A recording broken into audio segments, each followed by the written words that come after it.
Sejam muito bem-vindos ao Benecast. Eu sou Marcelo Benevides, advogado e CEO do escritório Marcelo Benevides Advogados Associados. E ao meu lado está a flor mais bela do meu jardim, a host desse podcast, Ellen Benevides. Sejam bem-vindos. Meu nome é Ellen Viana Benevides. Sou uma Benevides também e sou sócia proprietária da Seguro.com Corretora e estou aqui junto com o meu digníssimo para somar nesse podcast. Gente, hoje a gente tem aqui um super convidado, tá? É o Dr. Daniel Crespo. Ele é especialista em Direito Criminal. Ele é pós-graduado pela Universidade Estácio de Sá em Direito Penal. Já atua na área há mais de 10 anos. É associado do nosso escritório, Marcelo Benevides Advogados. E atua aí com excelência na área de violência doméstica na defesa do homem, tá? Inclusive o tema, a gente não falou hoje, eu vou aproveitar para falar o tema de hoje, né? Que é a Lei Maria da Penha sob a ótica da defesa do acusado, tá? Muito pouco se fala sobre isso, ultimamente a gente tem até falado um pouco mais, mas antes da gente entrar no assunto em si, eu quero aqui dar boas-vindas ao Dr. Daniel, seja muito bem-vindo. Mais uma vez, a gente tem alguns vídeos já lá no nosso canal, mas hoje a gente está iniciando, é o primeiro episódio do Benecast.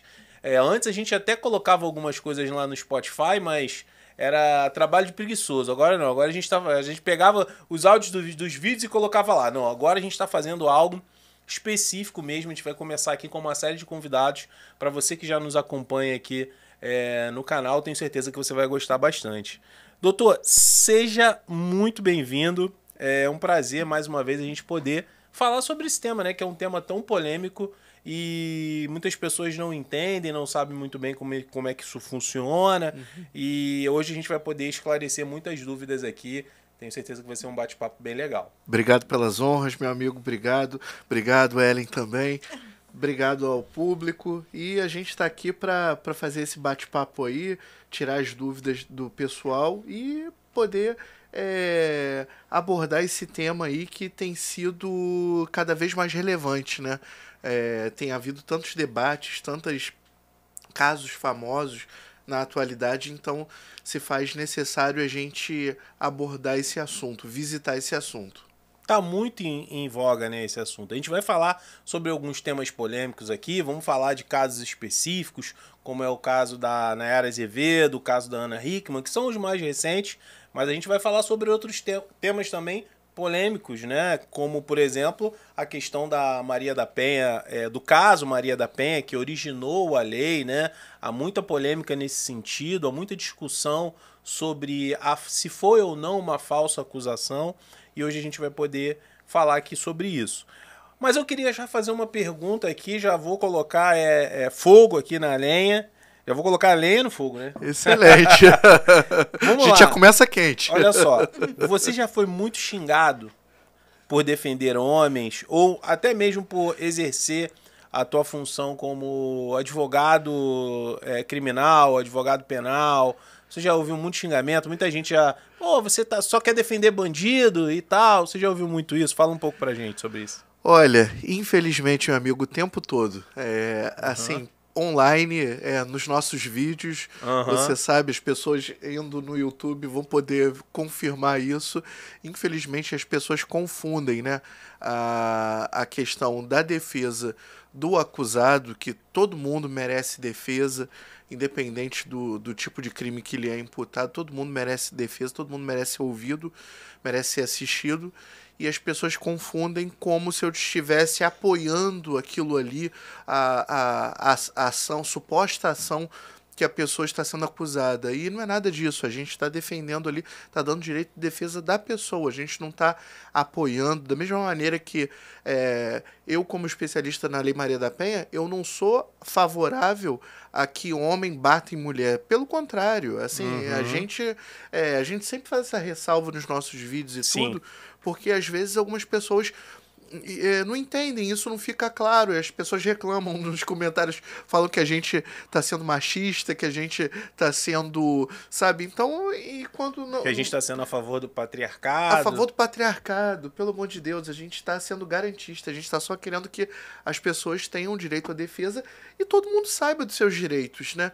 Que é um caminho assim de cidadania, para as pessoas terem uma cidadania. As pessoas têm que saber os direitos e os deveres. Então é importante, por isso que a gente aborda esses assuntos, a gente conversa e tudo. Então, infelizmente, a gente é xingado o tempo inteiro. E se fosse de forma merecida, eu ia fazer um meia-culpa, mas não é merecido, tá, gente? E eu também percebo, Daniel, você vai poder me dizer se isso é o que acontece. As pessoas, elas já julgam, né? Já sentenciam e não passam pelo trâmite normal, por um julgamento, que para ter a aplicação daquela sentença, de uma lei, né? O devido processo legal. Excelente ponto, Ellen. Olha, essa questão, inclusive, ela está muito em voga hoje em dia, essa questão dos justiceiros de Copacabana, que está havendo desses roubos lá em Copacabana. Então, alguns grupos de moradores estão se unindo para fazer justiça com as próprias mãos. Isso vem também, isso conversa com o nosso tema e com o questionamento que você trouxe por conta disso. A questão da acusação. Qual é o peso da acusação? É um peso enorme. Alguns delitos e tudo, você lança uma acusação contra aquela pessoa ela fica com um estigma, fica marcada, o nome associado àquilo para o resto da vida. Então, outro dia apareceu, acho que no G1, né, um rapaz e tudo, que ele era vendedor ambulante, ele era lá de Santa Cruz, ele foi confundido, parece que foi o primeiro caso de confusão agora desses grupos recentes. Foi o primeiro caso, ele foi confundido com um ladrão e tudo, e bateram nele, espancaram ele e tudo. E o rapaz era vendedor de bala, de chocolate no sinal, lá em Copacabana.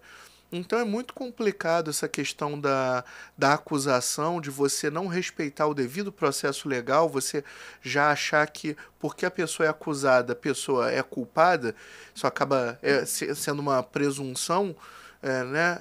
É muito preocupante isso, porque isso pode acabar gerando esse tipo de distorção.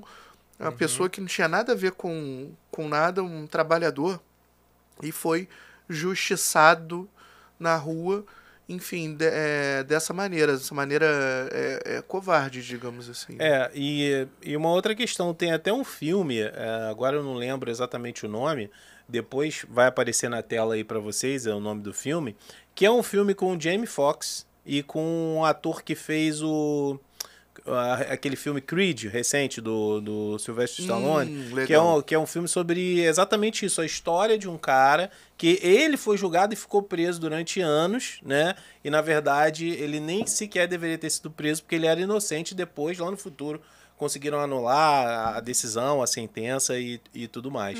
Então, isso realmente é algo... A gente entende também a revolta popular por conta do Estado também não fornecer uma segurança eficiente, principalmente naquela região. Então, assim, acaba que o povo, né, a massa em geral, acaba tendo que ocupar um lugar que não deveria ocupar, que deveria ter sido ocupado pelo Estado, mas que infelizmente... Mas isso chama muito assunto, isso vem lá de trás da educação, que na nossa educação também é cada vez pior, enfim. Verdade. Então, a gente vai acabar perdendo o fio da meada aqui. A corrosão das instituições. Exatamente, exatamente. Verdade. Mas eu fiz algumas anotações aqui, Daniel, para a gente falar sobre coisas bem importantes. E uma delas, a gente até conversando antes aqui nos bastidores, e eu até me expressei em relação a isso nas redes sociais, né? Que foi a Lei 14.713 de 2023, que foi agora sancionada pelo presidente Lula, que alterou ali as questões relacionadas à guarda no caso de violência doméstica, né? Ao fazer a leitura da lei, né, do artigo, né, que fala ali se houver indícios, né, eu achei, depois eu vou até botar aqui pra gente, eu vou entrar aqui na lei certinho pra gente falar sobre o artigo, mas eu achei que poderia ter sido melhor redigido, né? Porque qual é o indício? O que leva a crer, mero indício, aí a gente entra naquela questão do devido processo legal, né? Que as coisas devem seguir um trâmite legal. Então, assim, peraí, o indício, o que é indício? Por quê? Não, a gente sabe que a Lei Maria da Penha, ela tem aquela questão que a voz da mulher, a palavra da mulher tem um peso. Perfeito. Então, se em algum momento ela falou ali, não, ou se ela falar, né, não, esse meu ex-marido, ele tinha um comportamento violento. Isso vai ser um indício? Então, assim, são coisas que não ficaram muito claras e, a meu ver, eu queria saber a tua opinião, isso acaba entrando numa outra seara, que é do direito de família. Isso pode acabar prejudicando quem não deveria ser prejudicado, que é justamente os filhos, né? Que, independente de qualquer coisa, o filho, obviamente, regulado aí os graus de agressão, né? O que aconteceu, a gente sabe que tem casos que são terríveis, né? Mas a gente tem que manter uma proporção em relação a isso para que a criança ela não saia prejudicada, não perca ali a convivência com o pai para o próprio desenvolvimento dela, né? Perfeito, perfeito. Realmente é uma situação muito sensível, né? E pelo fato de ser uma alteração legislativa recente, ainda abre uma brecha muito grande de interpretação, como você falou. O que vai ser considerado o indício de violência doméstica? É uma coisa que fica em aberto. A gente ainda não tem ainda um conceito né, estabelecido, né? E ainda não deu nem tempo da jurisprudência se firmar muito nesse sentido. Acaba que antes da audiência, né, de conciliação e mediação, as partes têm um prazo para poderem indicar, né, esses indícios de que a outra parte é violento, né? O Ministério Público vai ser ouvido, vai ser ouvido, tem o trâmite. Só que fica essa questão que o Marcelo levantou. Mas como que são avaliados esses indícios, né? Isso abre também margem para a questão da alienação parental, abre margens para falsas acusações. Então acaba, infelizmente, pela redação genérica, acaba abrindo margem para esse tipo de problema que a gente vai ver no futuro, né? À medida que... com certeza. E aqui, eu queria até ler o conteúdo da lei, né? Do artigo, na verdade, é o artigo 699-A do CPC, do Código de Processo Civil, que ele fala o seguinte, nas ações de guarda, antes de iniciada a audiência de mediação e conciliação de que trata o artigo 695 deste Código, o juiz indagará as partes e ao Ministério Público se há risco de violência doméstica ou familiar, fixando prazo de 5 dias para apresentação de prova ou indícios pertinentes. Então, a gente tem 2 problemas aqui, a meu ver, como advogado, tá? Que são essas 2 palavrinhas aqui, indícios pertinentes. O que seriam indícios pertinentes ao teor da Lei Maria da Penha? Ele gritou, aí ela vai juntar uma prova de que ele gritou com ela alguma vez, ou ela vai... O que a gente fica com uma lacuna muito ampla, né? Nesse caso aqui, posso estar sendo talvez muito garantista, né, Daniel, aqui. Posso estar sendo, às vezes, exagerado um pouco, posso não estar olhando o outro lado, me corrija se eu estiver errado, mas eu acredito que a lei deveria ter sido redigida de uma forma mais específica, caso seja reincidente, caso tenha já registros de lesão corporal. Perfeito. Ou tentativas de homicídio, ameaças. Concordo. Aí eu acho que assim tudo pode ser indício. Qualquer coisa pode ser indício. Sim. Né? Ele faz jiu-jitsu. Jiu-jitsu é violência. Ele faz Muay Thai. Então ele é lutador, então é perigoso. Então, entendeu? O indício, ele pode ser violento e tudo. Então você vê que gera um grau de subjetividade muito grande. A gente fica... E no direito, a gente sabe disso, o público que acompanha a gente também conhece isso, onde reina a subjetividade, reina a insegurança jurídica. Porque você tem uma série de decisionismos e tudo, um juiz entende isso, outro entende aquilo, e demora para os tribunais superiores se manifestarem em tudo, e a gente fica e as vidas das pessoas, das famílias, ficam nesse meio tempo ali, enfim, ao arbítrio de uma insegurança jurídica, né? Mas eu quero te fazer uma pergunta, Daniel. Eu tô aqui também até para fazer um contraponto, porque eu sei que a especialidade do escritório de vocês é a defesa do homem, né? E eu, como mulher, também tô aqui para fazer um contraponto e fazer algumas perguntas relacionadas também do outro lado, como mulher, né? A minha pergunta é a seguinte, não sei se você sabe, mas eu fiz direito até o terceiro período, passei pro quarto e não continuei porque eu precisava de saúde mental. O direito acaba com a saúde mental. O direito acaba. Eu tava falando sobre isso, a gente vive sob pressão. É verdade. E, na verdade, eu não sei se... eu sei que é algo novo. É o indício, né? O indício eu acredito que tenha que ter, por exemplo, uma ameaça no telefone, né? Tenha provas. Eu acho que não deve ser qualquer indício. Tem um bom senso dessa parte do judiciário nesse quesito? Você acredita que vai ter um bom senso? Ou é qualquer coisa mesmo que é falado? Porque isso dá realmente uma... Porque eu acredito que quando há, por exemplo, uma separação, enfim, seja pela parte do homem ou da mulher, de alguma forma...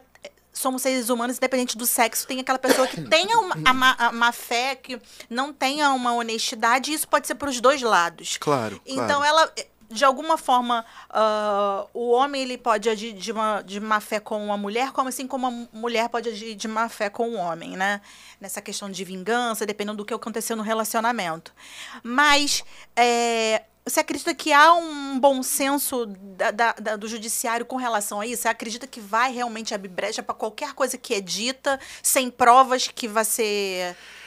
Isso é um ponto interessante. Por quê? Porque a Ellen falou uma coisa muito interessante aqui. Você tem aqui o que a gente fala às vezes, que a Lei Maria da Penha ela acaba abrindo brecha para ser mal utilizada. Existem brechas para má utilização, né? Isso a gente fala não é porque a mulher vai utilizar mal o instituto, não é isso. Da mesma maneira, se fosse um instituto voltado para o público masculino, ia ter um monte de homem também.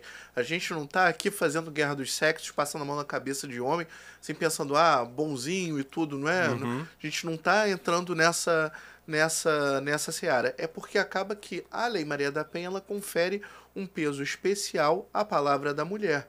Então, acaba que, em alguns processos, acaba que o homem acusado, ele quase que tem que fazer uma prova negativa, né? Ele quase tem que... A gente aprende no processo penal que o ônus cabe a quem acusa, né? Então, às vezes, acaba que no processo da Maria da Penha, acaba que quase isso se invertendo. Acaba que, às vezes, o homem é acusado pela palavra da mulher ter um especial relevo na Lei Maria da Penha, acaba quase o homem tendo que provar que não fez aquilo.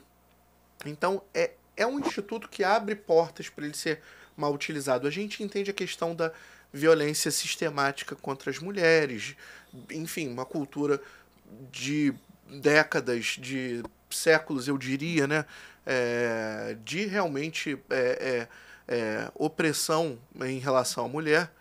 A gente não está negando isso, a gente não é negacionista. Só que acabou que este instituto, ele abriu, sem querer, abriu as portas para ele ser mal utilizado. E acaba que a gente vê muito isso na prática forense, né? Às vezes, mulheres se utilizando de forma indevida para conseguir vantagens, às vezes patrimoniais, às vezes vantagens na vara de família, às vezes até para se vingar do ex-cônjuge, para fazer alienação parental. Traz um exemplo aí. Primeiro ponto que eu quero falar sobre isso. Então, pelo que você está me falando, né, e até para quem acompanha a gente ficar por dentro disso, o trabalho do advogado que é especialista em violência doméstica e que particularmente atua na defesa dos homens é muito mais difícil do que um penalista de um criminalista comum. Por quê? Não tem esse peso todo, né? Tô falando besteira, você concorda comigo? Não, concordo plenamente. Então, o teu trabalho é dobrado. Eu acho que a gente deve aumentar o valor dos nossos honorários. Eu concordo, eu concordo. Eu acho que a gente concordo. Porque realmente é isso que acontece, né? Eu queria pedir para você, obviamente, trazer um caso fictício aqui, né? Para exemplificar para quem nos acompanha, para que eu sempre gosto de falar o seguinte, quando a gente for falar alguma coisa, a gente tem que falar para uma criança de 8 anos entender. Então vamos dar um exemplo aqui, por exemplo, um caso fictício, né? De um caso em que a lei foi mal utilizada, né, por uma mulher. Um caso fictício, tá? Não é real. A gente tem casos que são públicos aí, como por exemplo aquele caso do Neymar, né, que teve toda aquela simulação, né? Mas, sim. Mas eu quero trazer para nossa realidade aqui de pessoas comuns, né? Que ficou o caso do Neymar, acabou que ele conseguiu provar a inocência porque ele estava gravando, ele estava se precavendo, porque se ele não tivesse tido essa iniciativa e tudo, provavelmente ele ia estar com um problemão nas mãos, né? Sim. Porque você vê que logo no começo, quando começou a ser vinculado na mídia e tudo, o Neymar já foi imediatamente taxado já de... É aquilo que a gente estava falando, o peso da acusação, né? Tem certas acusações que tem um peso muito grande, né? Você ser acusado de um estupro, uma coisa assim, um abuso sexual, uma coisa assim, muito forte, muito forte. Na nossa cultura, até fazendo até um parêntese aqui, até uma observação aqui, até dentro, por exemplo, dos presídios, né, das unidades prisionais, por exemplo, os presos acusados de estupro, condenados de estupro, enfim, eles têm que ficar isolados, eles não ficam misturados com os comuns. Justamente que o preso comum ele não aceita esse tipo de comportamento. Então, existe um repúdio social muito forte. Não é uma... a gente fala, muita gente não imagina, mas existe assim... no sentido de algumas unidades, né? Se colocar, misturar o preso, botar um preso ali, condenado por estupro e tudo, numa cela comum, o cara, de repente, não durar 24 horas. É nesse nível, tá? Por isso que eles separam, né? Sim. Estupro de vulnerável, então... Estupro de vulnerável... Não sobrevive, a verdade é essa. Não sobrevive, é bem... o sistema prisional, ele é bem... objetivo, né? Bem assim, do jeito, né? Tem um tribunal próprio ali. Tem um tribunal próprio, A gente sabe como funciona a realidade, né, prisional no Brasil, no Rio de Janeiro. Sim. A gente sabe como é que funciona, né? Sim, mas aí eu queria que você falasse um exemplo, né, de como a lei pode ser mal utilizada, né? Obviamente de um caso fictício, né? Como que uma mulher pode utilizar... parece até aqueles prompts que a gente dá para o chat GPT. Não pode falar, a gente já pediu, não pode falar isso. Tá, mas fala então como que seria caso você fosse entendeu? O que pode ser, como é que isso pode acontecer? Olha, eu vou dar um exemplo, né? Vamos supor. Ou que você já tenha vivenciado, mas obviamente preservando aqui o nome das partes, que obviamente pela questão do sigilo, né? Eu vou dar um exemplo de um caso que me marcou muito e tudo. Claro, não vou dar as individualidades, não vou identificar as pessoas e tudo, mas eu vou citar como que aconteceu, né? Era um ex-casal, né? Marido e mulher tinham se separado e possuíam filhos em comum, filhos menores, né? E aí eles fizeram um trato. Olha, no dia que você estiver se relacionando com alguém, me avisa, fala comigo. O Marcelo tá aí. O meu telefone até tocou, pensei que eu tivesse desligado. Lá vai. Agora eu vou desligar. Aí falou, se você se relacionar com uma pessoa séria, for trazer para dentro de casa, me avisa, eu vou fazer a mesma coisa. Para preservar as crianças, para a gente saber como é que a gente vai lidar, conversar com as crianças. Até para ver se não vai ser qualquer um ou qualquer uma que a gente vai botar dentro de casa e tudo. Na época tinha acabado de acontecer o crime do Dr. Jairinho. Nossa. Todo mundo lembra, né? Foi aquela coisa muito chocante tudo, né? Que Sim. Dr. Jairinho, então, pô, um vereador, médico, um rapaz novo e tudo simpático, foi acusado aí de ter matado o menino. Eu acho que já foi até condenado, né? Sim, acho que sim, não tenho certeza. Menino Henrique Borel e tudo, então tava se falando muito nisso, né? Então ele Era um casamento aberto? Era um relacionamento aberto? Não, eles já tinham separado e tudo, tá. mas eles conversaram. Olha, você vai se relacionar com alguém e tudo, mas, poxa, me fala antes pra gente preparar as crianças, pra eu saber quem é a pessoa e tudo, pra não complicar a vida, a relação aqui de todo mundo envolvido. Tá, tudo bem, as duas partes. Ah, tá bom, vou fazer isso. Esse meu cliente um dia estava chegando, ela havia pedido um determinado valor para um determinado valor, né? E tudo. De pensão, você fala? Para cobrir despesas de casa. Ele até então tinha um bom relacionamento. Cobrir despesas de casa e tudo. E ele foi entregar. Só que ele parou no estacionamento, né? Aí foi lá, tocou no apartamento. Ah, não, a mamãe não chegou. Mamãe tá trabalhando. Aí ele ficou lá embaixo aguardando, né? Aí, de repente, ele viu, algum tempo depois, né? Ela chegando no estacionamento, parou perto dele e tudo. E sai um rapaz enorme tudo do banco do carona. Aí, na hora, ele ficou nervoso, né? Aí ele falou, fulana, o que é isso? Ah, é meu namorado. Poxa, fulana, a gente não tinha um trato?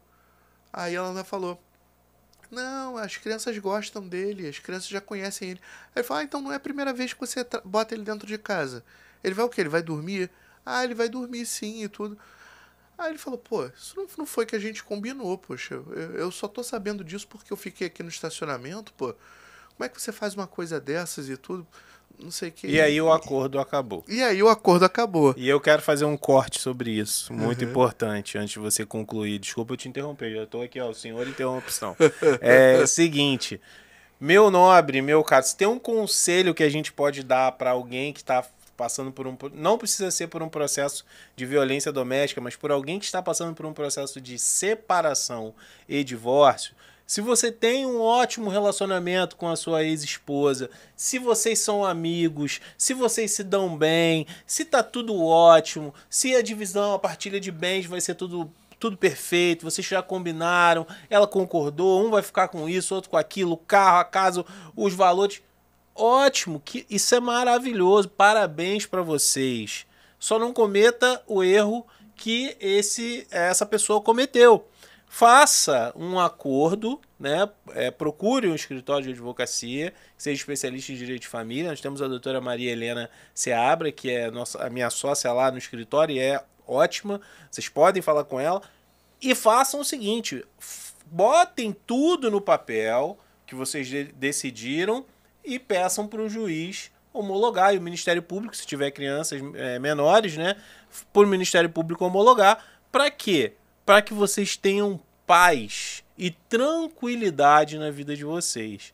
Porque eu costumo falar muito isso. Eu falo, ó, não, a gente decidiu tudo, tá tudo bem, a gente fez um acordo verbal. Aí eu falo, olha, você já tá com já começou um relacionamento? Não. Ela já começou? Não. Então é a hora de vocês fazerem um acordo agora. Porque depois que iniciar um novo relacionamento, aí, pela experiência, não tô falando que homem é assim, nem que mulher é assado. Os dois lados. As pessoas mudam. As pessoas mudam. Verdade, a gente vê isso direto. Sim, a verdade é que mesmo que você termine um relacionamento e esse relacionamento termine bem, aí você pensa, essa pessoa não faria isso comigo, essa pessoa não faria isso. Gente, os dois vão continuar vidas, podem continuar amigos, mas vão continuar vidas separadas. Sim. Então, em algum momento, ela pode encontrar um outro companheiro e ele uma outra companheira que pensam diferente, né? Exatamente. E aí começa o atrito e aí começa, né? E aí não tem nada decidido. Exatamente. E aí, ao invés de preservar, porque eu acredito que quando você firma isso judicialmente, as duas partes, elas começam a respeitar e olhar de maneira diferente. Não vai ser mutável. Não vai ser uma coisa que vai mudar de acordo com quanto a pessoa é legal. Sim. Não, os dois vão respeitar da mesma maneira. Isso aconteceu comigo, né? A gente... Sim. Eu tive um outro relacionamento antes de me casar com o Marcelo. E aí ele falava, olha, vamos regularizar isso. Eu falava, não...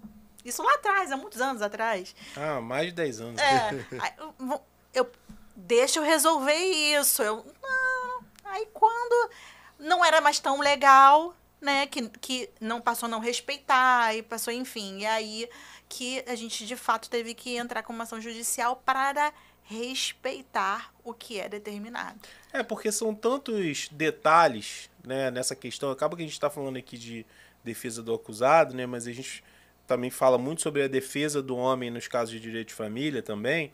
Acaba que são tantos detalhes, guarda, convivência, a fixação dos alimentos, porque olha quantos problemas podem advir dessas questões. Hoje em dia até guarda compartilhada de pet, né, e tudo, até, né? Então, tem isso, né? Cara, mas Hoje em dia, muita coisa. Então, verdade. assim, aí se um dos dois muda de ideia no caminho, não quero mais que você veja ele durante a semana. Não, mas eu quero ver ele durante a semana. Foi isso que a gente combinou.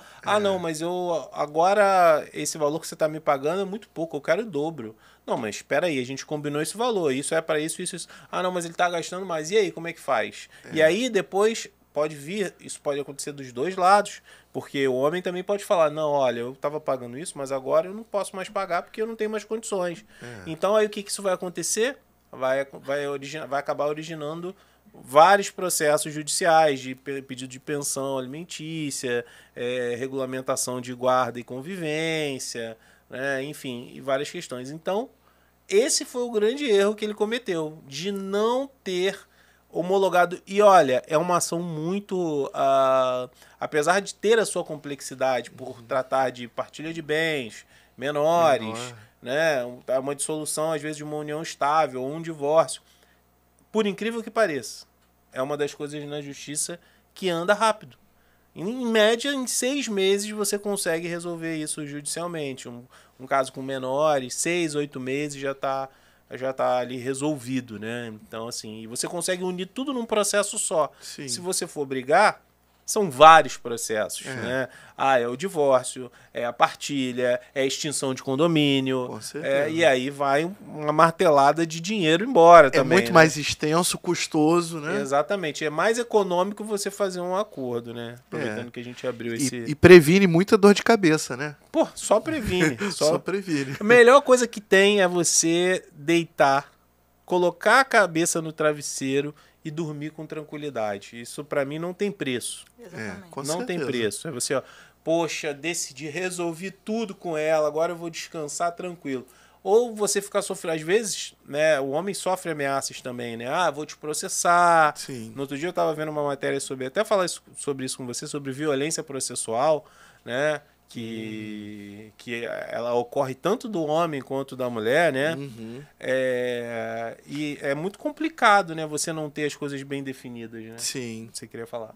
Não, é porque ele não concluiu o que ele ia dizer. Como que foi? Como Do que caso terminou? do cara que foi lá sim. e pegou o marmanjo de 2 metros de 2 altura. metros de altura, saindo do carro do banco do carona. Uhum. Pois bem, aí ele discutiu e tudo, descobriu que não era a primeira vez que ele dormia lá e tudo. Eles discutindo, ele pegou o carro e saiu. Ela, depois no dia seguinte, foi na delegacia, falou que ele ameaçou, que ele xingou, que ele Foi agressivo. que ele tentou partir para cima e tudo. Sendo que isso foi no estacionamento público, foi do lado da portaria.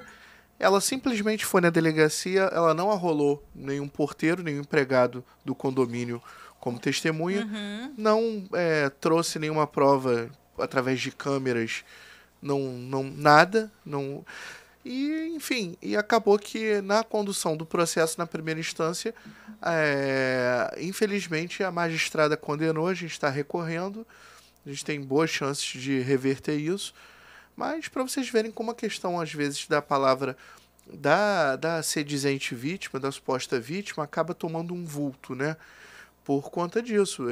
E eu até indaguei a magistrada na audiência de instrução, eu indaguei, poxa, no interrogatório, na oitiva da suposta vítima, eu perguntei, mas a senhora não quis arrolar? O porteiro foi do lado da portaria, a senhora mesmo falou que foi do lado da portaria, não conseguiu pegar a câmera do edifício e tudo, porque foi bem ali na entrada, ali no estacionamento, sabe? E a juíza interrompeu, falou, não, isso aí era para a Polícia Civil ter feito, isso aí, não, se ela não fez, não é irrelevante, ela não tinha obrigação de fazer. Então, você vê, às vezes,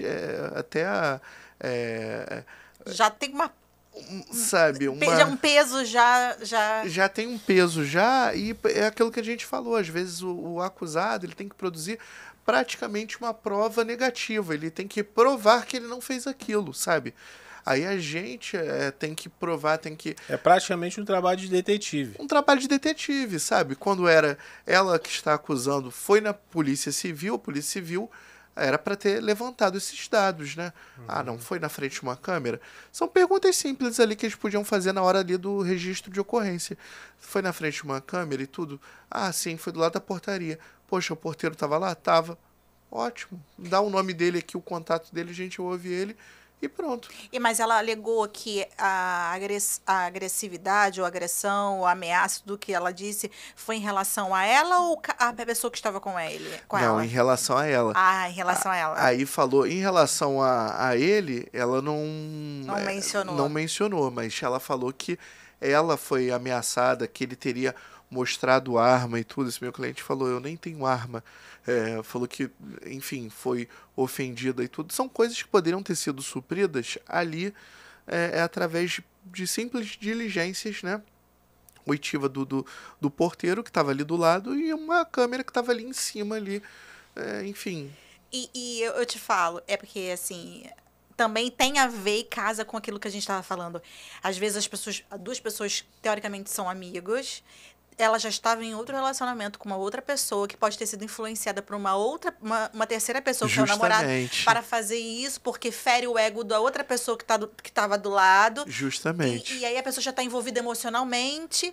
Então, assim, realmente isso tem que ficar muito já bem estabelecido antes até que uma das partes já entre num relacionamento e não cause esse tipo de problema, que tem a ver. Com certeza, uma frase, né, que a gente fala muito no curso de Direito, palavras o vento leva. Então não confie em que, não, eu combinei com ele, eu combinei com ela, então tá tudo certo. Gente, infelizmente, as pessoas já acabam, infelizmente ou felizmente, né, e tudo, as pessoas acabam... As coisas são como são, As coisas são como são, exatamente, entendeu? Então, acaba que as pessoas acabam mudando, as pessoas por ciúmes, por influência e tudo de outros, e essas situações acabam acontecendo. Então, para evitar isso, façam o que o Marcelo falou. A melhor coisa é você se precaver, você se prevenir. Você vai dormir melhor, você não vai... E é aquela coisa, o que é acordado, o combinado não sai caro. O combinado não sai caro. Combinado não sai caro, com certeza. E eu tenho até uma observação a fazer sobre isso, voltando um pouquinho atrás da nossa conversa aqui hoje. Por exemplo, agora, se isso acontece agora, hoje, no exemplo que o Daniel citou, a pessoa tinha filhos. Então, ela poderia muito bem... a gente sabe que o processo, o inquérito, o processo da Lei Maria da Penha não é rápido, demora, né? O curso do processo, não estou falando em relação à questão de medida protetiva. Ela poderia muito bem utilizar essa denúncia que ela fez para impedir que ele tivesse ali acesso ou até uma revogação da guarda compartilhada, né? Para que ela possa definir ali o que ela quiser em relação à vida das crianças. Porque quando a gente fala de guarda compartilhada, é até importante eu explicar isso, é uma dúvida comum. A guarda compartilhada não é a criança ficar 15 dias com o pai, 15 dias com a mãe. Guarda compartilhada é simplesmente os pais terem o poder de decisão sobre as principais questões sobre a vida da criança, sobre a vida do menor. Aonde vai estudar, qual curso vai fazer. Então eles em comum acordo, decidem o que é melhor, onde vai morar e tal. Todas essas questões elas são alinhadas ali na guarda compartilhada. Na guarda unilateral, aquele que detém a guarda unilateral, ele pode fazer o que ele quiser. Ele não precisa consultar o outro genitor para decidir ali o que vai ser feito, né? Então, como é grave mais uma vez, né? É importante, sim, a gente ter... Outro dia eu estava até vendo um vídeo de uma psicóloga, vou convidar ela para vir aqui no podcast, porque ela atua somente nessa área de família. É Bacana. a doutora Glícia, o segundo nome dela, o sobrenome dela agora eu não lembro. Mas eu vi um vídeo dela e ela comentava até o caso da Ana Hickman, né? De que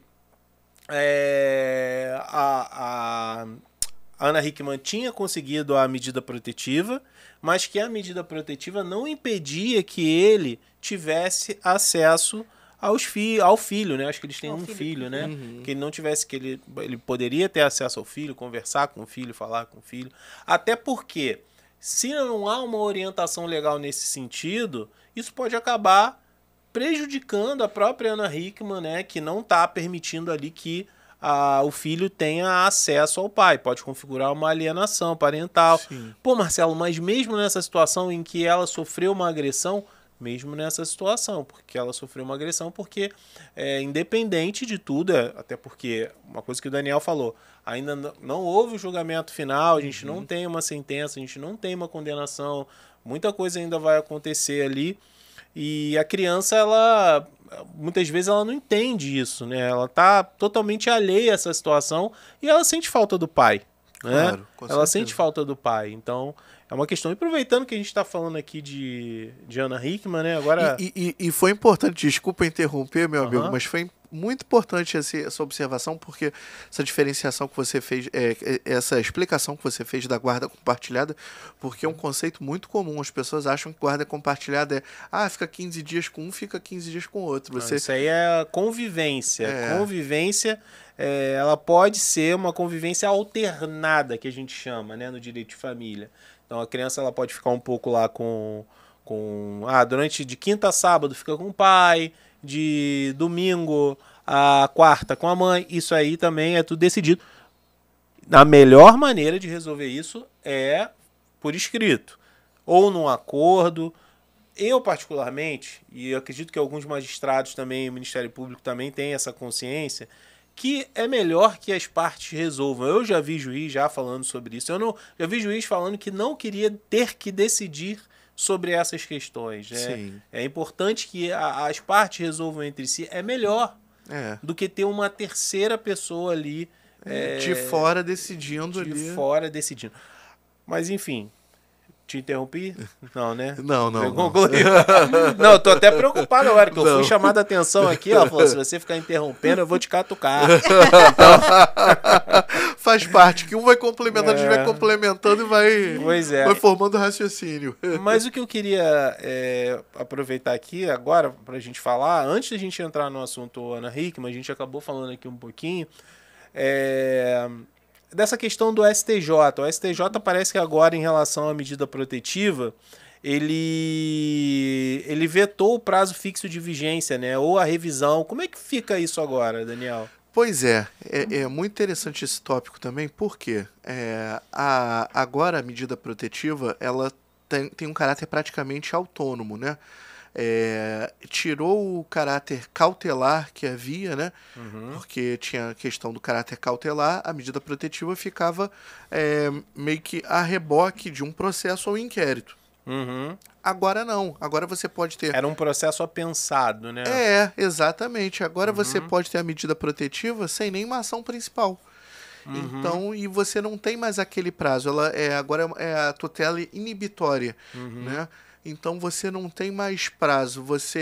O juiz, antes de renovar ou revogar, ele sempre escuta a parte, escuta o Ministério Público, escuta a parte. Parte que você diz a vítima. Isso, a vítima, para ver se você se sente segura, mudou a situação. Porque às vezes acontece também, a pessoa vai na delegacia, a mulher ela vai na delegacia, consegue a medida protetiva, as coisas depois se acalmam, por um rumo ou por outro, né, as coisas acabam se acalmando, né?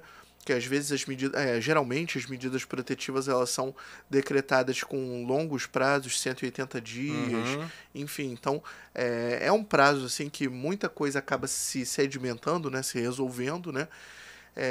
Ou afastando de vez, ou enfim, mas as coisas tendem a se resolver. Então o juiz pergunta, você ainda se sente insegura? Você sente... Agora, a partir de agora vai ter que ser assim. Isso. E aí ele pergunta, então isso pode ser renovado agora sem um prazo fixo, não tem um prazo mais assim, não, isso aqui até tanto tempo, até tantos dias para ter uma medida protetiva é razoável, até tanto não é. Não, agora você tem, por exemplo, baseado na percepção da mulher de se sentir segura ou não, você pode ter uma renovação sem prazo, praticamente. Entendi. Mas a gente... Vamos lá, a gente é aqui garantista pra caramba, né? Mas a gente tá sempre olhando pelo lado do homem. Eu entendo a intenção aí do STJ em se posicionar nesse sentido. Mas isso também não pode ser uma arma na mão da mulher para que ele se mantenha longe do imóvel que eles residem, que ele não possa entrar no imóvel. Em alguns casos até a medida protetiva, quando ambos trabalham no mesmo lugar ou lugares próximos, será que isso não pode acabar gerando um excesso, talvez, né? uma desproporcionalidade, né? Em razão dessas questões, e até mesmo da criança. A gente sabe que a medida protetiva, pode existir medida protetiva para o menor, né? Para os filhos, pode existir, desde que o pai ele tenha agido com violência para com aquelas crianças. Isso pode... Mas a gente está falando aqui de uma medida protetiva que foi originada pela violência contra a mulher, seja ela patrimonial, psicológica, física. Isso não pode acabar gerando um excesso, a justiça não pode acabar de alguma maneira pesando um pouco a mão nesse sentido, em manter a... Porque assim, o que você está me falando agora a medida protetiva virou por tempo indeterminado, não tem mais isso. Sim, perfeito. E inclusive uma crítica que eu faço a esse tipo, não só eu, né? Muita gente faz a esse tipo de dispositivo você tem agora, por exemplo, ela dissociada de inquérito e ação, ela não dependendo mais de um inquérito e uma ação, você pode ter, por exemplo, uma absolvição por falta de provas. Vamos supor, a pessoa foi absolvida por falta de provas na justiça e a medida protetiva continuar. Ou seja, isso é uma coisa assim, é uma situação assim inédita, é uma situação assim muito... Eu não estou conseguindo vislumbrar no direito uma situação que a gente possa fazer uma analogia. Então, por exemplo, a pessoa não houve provas suficientes para condenar, mas é mantida a medida protetiva, porque, bem ou mal, vamos... O ideal é que se o processo for julgado, o processo principal, né, de violência doméstica, não foram encontradas provas, tem que ser revogado. Pois é, o mundo ideal seria esse, porque o juiz não encontrou provas suficientes para condenar ali a pessoa, então ele absolveu. Então, aí mantém a medida protetiva. Aí você vê, a medida protetiva, ela, bem ou mal, ela é uma restrição à parte, né? Por exemplo, a gente já teve até, isso me lembra até um caso e tudo, que o namorado e a namorada acabou conseguindo uma medida protetiva, né? Os dois moravam relativamente perto, num bairro na Zona Sul aqui do Rio e tudo, e ele teve que modificar toda a rotina dele para não cruzar com ela. Por quê? Ele frequentava uma rede de academias, né? Que ela frequentava também. Mas ele realmente praticou? Né? Olha, ele falou que não. Ele me falou que não. É aquela coisa. Acaba que a gente fica muito... Porque né? se ele praticou, o problema é dele. Não, sim, eu entendo. Nossa visão feminina aqui.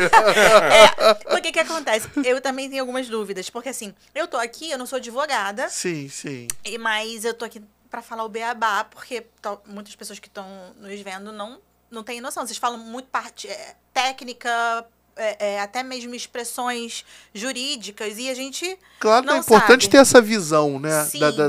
Da pessoa de fora E do da mundo. mulher também, né? Exatamente. Então só vem a somar. Então é bom ter essa visão toda. Por isso que eu trouxe ela aqui. É. Grave a roda. Gostei. Ai, meu Deus. Minha dúvida é a seguinte, tá? Para obter a medida protetiva, somente basta a mulher dizer que teve, ou tem que ter algum indício ou prova? É a fumaça do bom direito, né? Você tem fumus comissi delicti, né? Que é, digamos assim, a fumaça.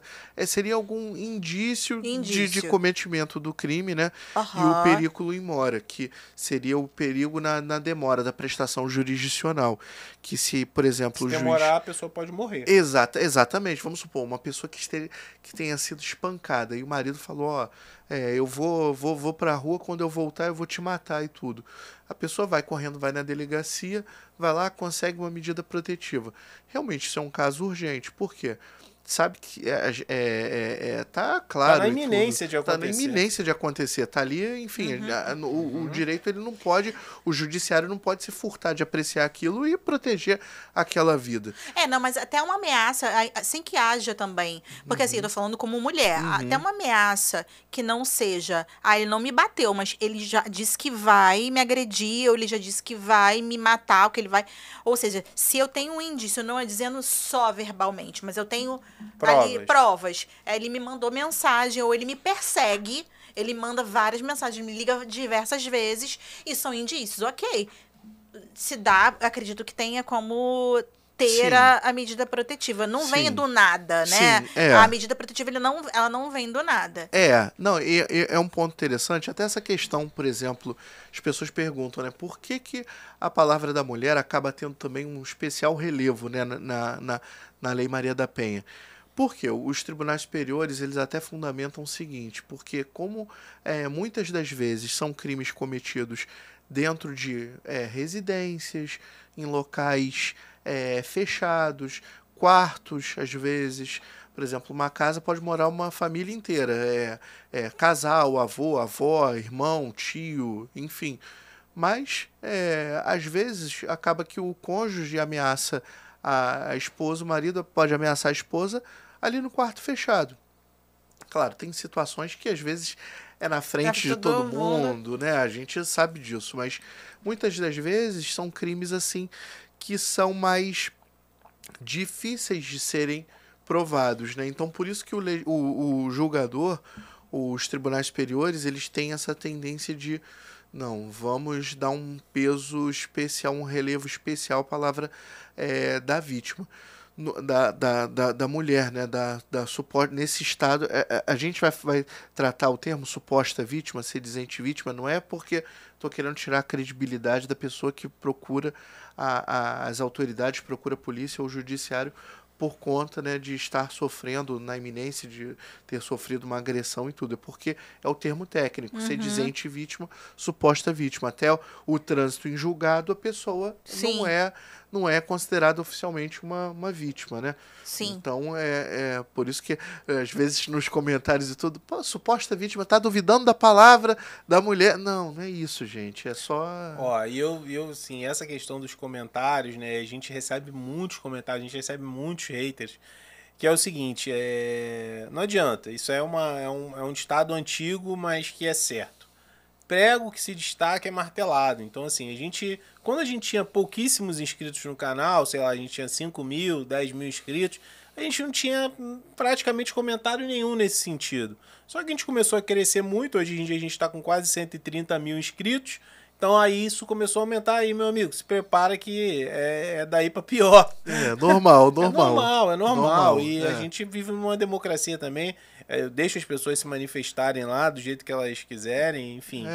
E paciência, né? A gente só corta ofensa e xingamento. Quando parte para isso... Isso daí, ofensa e xingamento, eu excluo direto. Que aí passou do limite, né? Convenhamos. Sim. Aí eu vejo também, Daniel, com relação a essa questão, a esse tema, a gente vê muito também, da mesma forma, assim, eu vou falar que eu creio que a maior parte das denúncias, né? Na meu ver, eu não sou advogada, mas o que eu vejo é que a maior parte das denúncias da mulher são verdadeiras, mas tem parcela de uma fatia desse percentual que são de mulheres que utilizam sim da lei em benefício próprio para punir o outro. E geralmente é aquela que está saindo de uma relação de casamento, que tem ali bens, que tem. Que quer ali, sim, de fato. Sim. Mas isso é uma parcela pequena, é uma pequena parcela em relação à maioria, né? Sim, sim. Essa é a minha visão. Tanto é que tem casos conhecidos que a gente vê que depois fica provado que realmente não teve agressão, Sim. que não teve provas Sim. suficiente, Sim. né? E nem sempre o que eu percebo também em alguns casos que somente a medida protetiva ela é eficaz, porque tem alguns casos que o homem ele é tão violento que mesmo assim ele vai atrás Sim. sem se importar com a medida protetiva. Ele paga pra ver, é verdade. Exatamente, Sim, entendeu? verdade, Tamanho, talvez o sentimento de vingança ou psicopatia mesmo ali de ir atrás da mulher, né? Tava até comentando com o Marcelo recentemente um homem que teve a medida protetiva e que depois ele foi atrás da mulher e ele na frente do filho, eu não sei se tinha 6 anos, assim, menor, ele deu machadada na cabeça da mulher na rua. Nossa. E, tipo, tinha medida protetiva. É uma coisa bárbara, né? Um crime bárbaro. Um bárbaro, bárbaro. E aí... Não tem nem assim, pô, um cara adjetivo, desse... né? Exatamente. E aí, falando sobre isso... Mas me diz uma coisa, que você pega, né? Eu sei que de uma infinita possibilidade, mas do que você acaba atendendo. Qual é a parcela que você acredita, qual o percentual que você chuta que trata-se de Lei Maria da Penha de Falso. casal que se separa ou uma agressão aleatória de desconhecido entre homem e mulher? A maioria você acredita que seja qual? De casal casado, ex-namorado, como é que... Casado. Casado, tá. Olha, eu tenho visto muito muito casal, né, assim, também passando por isso e tudo, mas muito também namorado, ex-namorado, de pessoas desconhecidas, por exemplo, ficantes, né? Não, desconhecido, tipo, um homem tá, sei lá, tá numa noite, tá numa boate e agrediu uma mulher. Aí não é a violência doméstica. Não, porque... não, tô falando de... É pelo Maria da gênero, Penha. é pelo gênero, né? Porque o que ela tá querendo dizer é o seguinte, porque a Lei Maria da Penha, ela tem aquela questão de ter que ser no seio familiar, Ah, né? tá. Ou pelo gênero também. Ou pelo gênero, né? Como, por exemplo, o caso daquele... Eu esqueci o nome... não sei se é Brenner, que é um rapaz que foi acusado, Sim, né? Que que ele ele é de São tá- Paulo, né? O empresário. Sim, sei qual é. Então, ele tinha um histórico, um histórico de cometimentos. Eu estou falando pra gente não levar processo, que ele era acusado. Não estou falando que Isso aí é aconteceu. importante deixar A gente claro. tem Foi na que deixar bem academia. claro. Isso, na academia.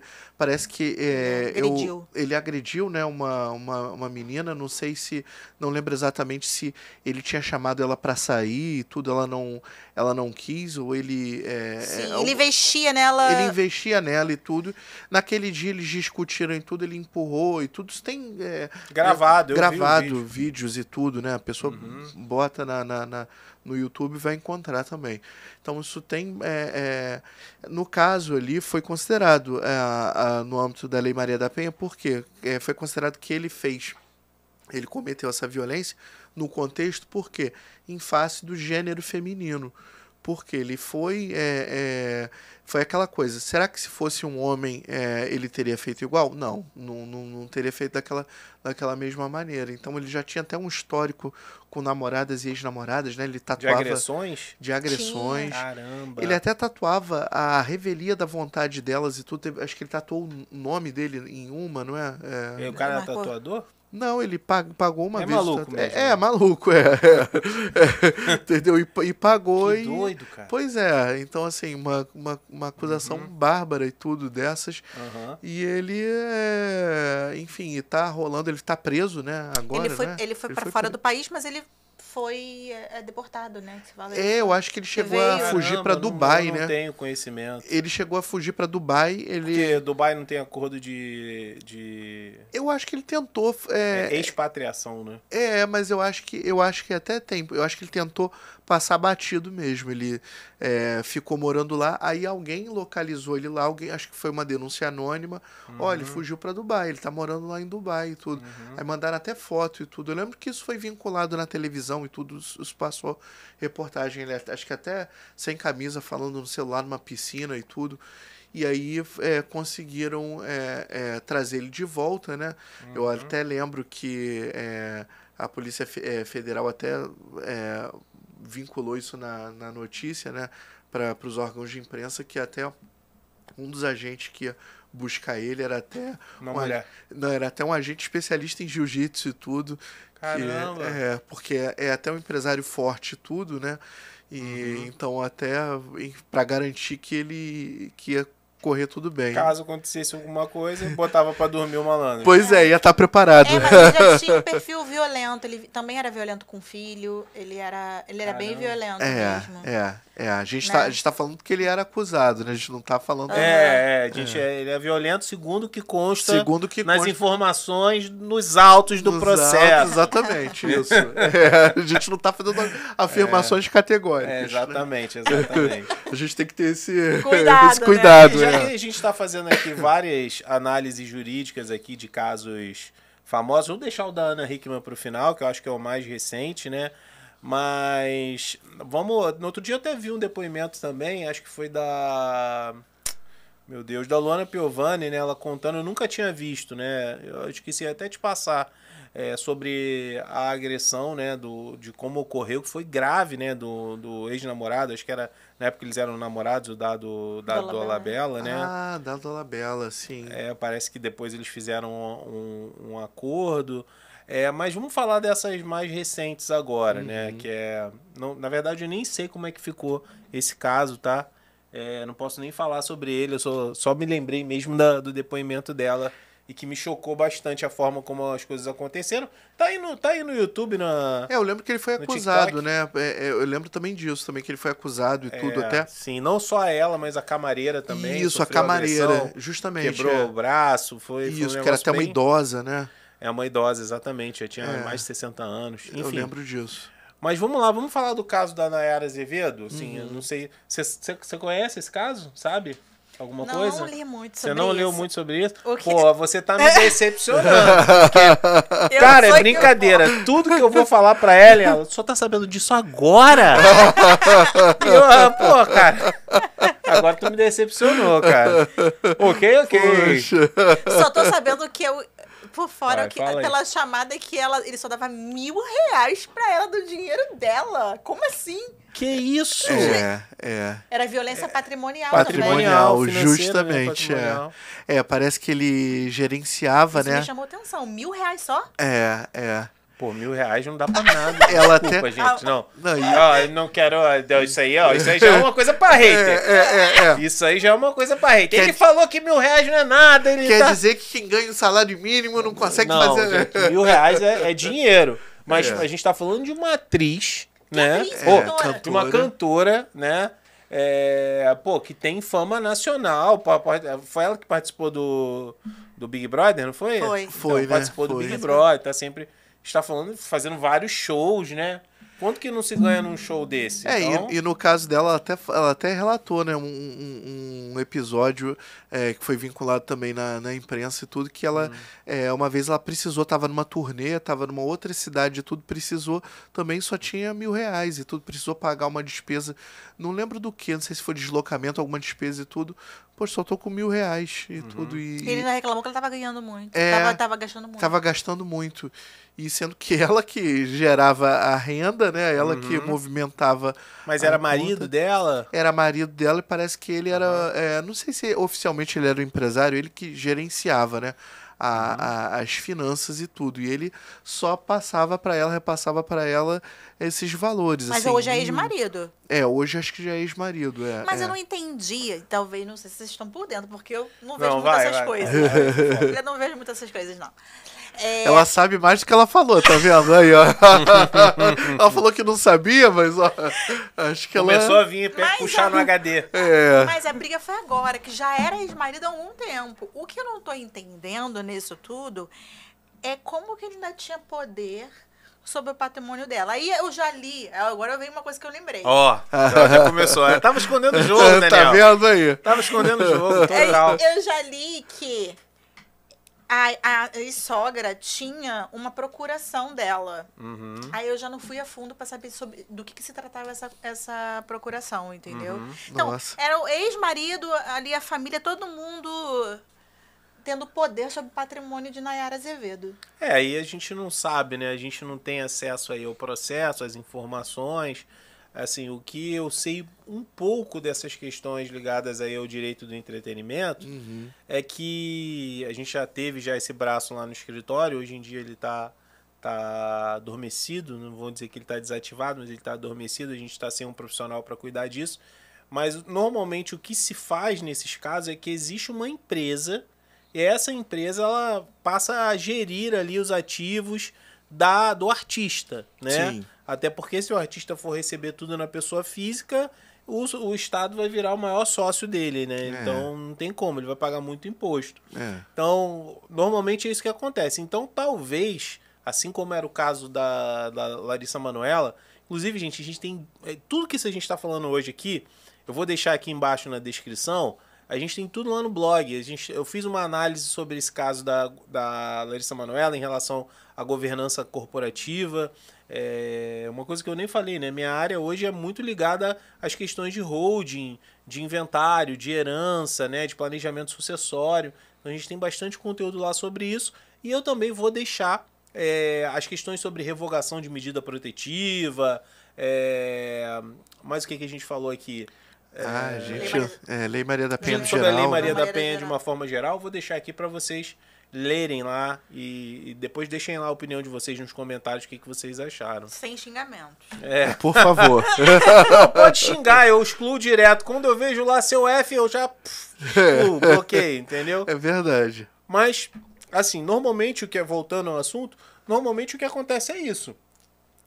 Normalmente tem uma empresa que gere ali os ativos e também os passivos daquela pessoa. Então pode ser que o marido, de repente, ele era esse procurador.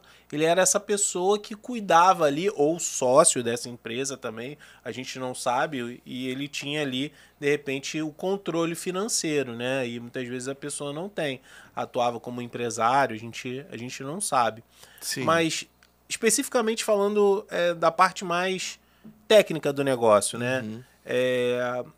Isso realmente isso não precisa de muita prova, né? Porque se a pessoa tem todo esse destaque nacional, faz vários shows e tal, e só tem R$1.000, só recebe R$1.000 para passar o mês, como assim, né? Isso é uma das formas de caracterizar a violência patrimonial. Mas me dá exemplo de outras formas, além dessa aqui que a gente está falando, né, que é um caso que ainda está tramitando também, sobre violência patrimonial que podem acontecer. Ou pode ser o homem ele gerindo, né, o patrimônio da família. Justamente isso, ele centralizar tudo nele. E ele só dá uma mesada para a mulher. Ele tomar coisas da mulher. Por exemplo, olha, não, isso aí você... é um patrimônio, é algum bem dela, e ele vai lá e toma. Não, isso aqui eu agora vai ficar comigo. Ou também, isso serve também, por exemplo, ameaçar no sentido, olha, se você não fizer o que eu quero, você vai perder isso, aquilo. Isso aí acontece. Isso aí inclusive a gente já recebeu lá. Mas, assim, é muito complicado, né? Porque muitas vezes a pessoa, ela tá ali... E essa pessoa que faz esse tipo de violência é uma coisa assim muito sórdida, né? Da pessoa que comete esse tipo de violência. Porque ele consegue, de alguma maneira, amarrar aquela vítima ali nesse papinho de que normalmente as frases são sempre as mesmas. Se você se separar de mim, isso é uma violência patrimonial, me corrija se eu estiver errado. Se você te separar de mim, você não vai ter a vida que você tem. Se você se separar de mim, a tua vida vai ser... Você vai sair perdendo. Você vai sair perdendo, vai ser outro. Tu não vai ter esse carro, tu não vai morar nesse apartamento. Isso acontece demais. Entendeu? Acontece muito, isso né? Trazendo pra realidade. Isso, obviamente, é uma violência... Eu acho que é psicológica também, né? É uma violência psicológica que você tá e patrimonial. ali causando ali, você tá usando ali teu poder econômico, teu poder econômico ali e tudo, e você tá até, digamos assim... coagindo, né? Coagindo, e você tá retirando ali a parte justa dela e tudo, porque, né, a gente sabe, na constância de um casamento, na união estável, os bens são do casal. Não é, por exemplo, de um ou de outro. São bens do casal. A não ser que você tenha feito um planejamento matrimonial. Sim. A não ser que você tenha feito um contrato de namoro. Sim. A não ser que você tenha consultado um advogado antes para definir qual vai ser o regime de comunhão de bens. Só que a gente está falando da grande massa, né? A gente está falando para pessoas de todas as classes sociais, a maioria não para pensar nisso. E muitas vezes o que eu vejo como experiência, o que acontece é o seguinte, em determinados casos, o casal começa uma vida ali juntos, são pobres, começam a trabalhar os dois, e às vezes começam a ganhar dinheiro, né, juntos e tal, e em alguns casos a gente vê que o homem, ele quer de certa maneira, usar esse poderio financeiro que foi adquirido junto, Sim, né, durante o decorrer daqueles anos, como arma ali para controlar, né? Para controlar, exatamente, manter a pessoa ali subjugada ali com ele, não vai. E às vezes isso acontece muito. Isso acontece muito mesmo, porque às vezes as pessoas deixam de se separar, vivem uma vida infeliz, verdade. Porque tem medo, né, de perder, de não ter. E aí fica aqui um recado, acho que de todos nós aqui, né? Vá buscar aquilo que você entende como certo para a sua vida, buscar um auxílio, né, de um advogado, de um escritório de advocacia que venha realmente defender os seus direitos nesse sentido, porque... Sim. Ninguém terrível. Merece ser coagido, ninguém merece viver assim. Viver dessa maneira. Ninguém merece. Acho que é liberdade acima de tudo. Né? Com certeza, com liberdade certeza. Acima de tudo. Liberdade acima de tudo. A pessoa tem que ter liberdade de estar ali, de não estar também. De não querer estar com aquela pessoa. De não querer estar, justamente. Tem que ter, faz parte. O ser humano é livre. A gente não pode tolher aquilo ali. A gente não pode usar o patrimônio como uma arma contra a pessoa, né? Sim. Então, a gente vê muito isso sendo utilizado, realmente, isso acontecendo muito. Sim. A questão da violência patrimonial e da violência também psicológica, né? Sim. Então, também tem isso. Chantagem psicológica também. Isso também acontece com o homem. Acontece, isso que acontece. eu queria falar, uma das coisas um ponto foi bom a Ellen ter falado, um ponto importante aqui pra gente falar, e a gente recebe muito essa pergunta, né? Que é o seguinte, homem sofre violência doméstica? Vamos falar primeiro da violência doméstica e depois a gente fala sobre os pontos que vêm abaixo da violência doméstica, aí, que são coisas entrelaçadas, mas que não necessariamente são violência doméstica. Vai. Então, o homem ele não está amparado pela lei de violência doméstica, pela lei Maria da Penha. O homem ele não está amparado. Aí as pessoas perguntam, mas como é que ficaria, por exemplo, um homem que sofre lesão corporal? Aí eu vou falar, fica na lesão corporal comum. Ele vai, por exemplo, para o juizado criminal. Vai para o juizado criminal comum. Acaba que, por ter um histórico, o Brasil ter um histórico de violência doméstica e tudo, então veio a Lei Maria da Penha, acabou dando, né, dando a proteção maior à mulher, mas não quer dizer que não exista violência doméstica, digamos assim, contra o homem. Contra o homem, né? De fato, né? Não de direito, né? De direito só se considera lesão corporal, violência doméstica contra a mulher. mas não quer dizer que não exista violência doméstica de fato contra o homem, né? Eu já vi alguns casos já que até acabaram mal e tudo. Eu vi um caso. Se for falar os casos que eu já vi, eu vou falar. Porque muitas vezes as pessoas, né, de modo geral, e até a própria justiça, ela não leva muito a sério isso, né? Não leva. Eles não levam nada. Pô, como assim? Ele tem... O homem tem até vergonha de chegar Mas quando a gente fala vergonha. De homens que são homens honrados, Sim. que são homens que respeitam a mulher, né? Sim. E que de maneira alguma irão agredir ou revidar, né, uma agressão, né? Vão saber ali se comportar. Sim. Acaba que isso fica uma coisa... isso aí ele tá querendo inventar. Isso aí. Sim. Até riem, dão risadas. Dão risada, né? Dão risada, né?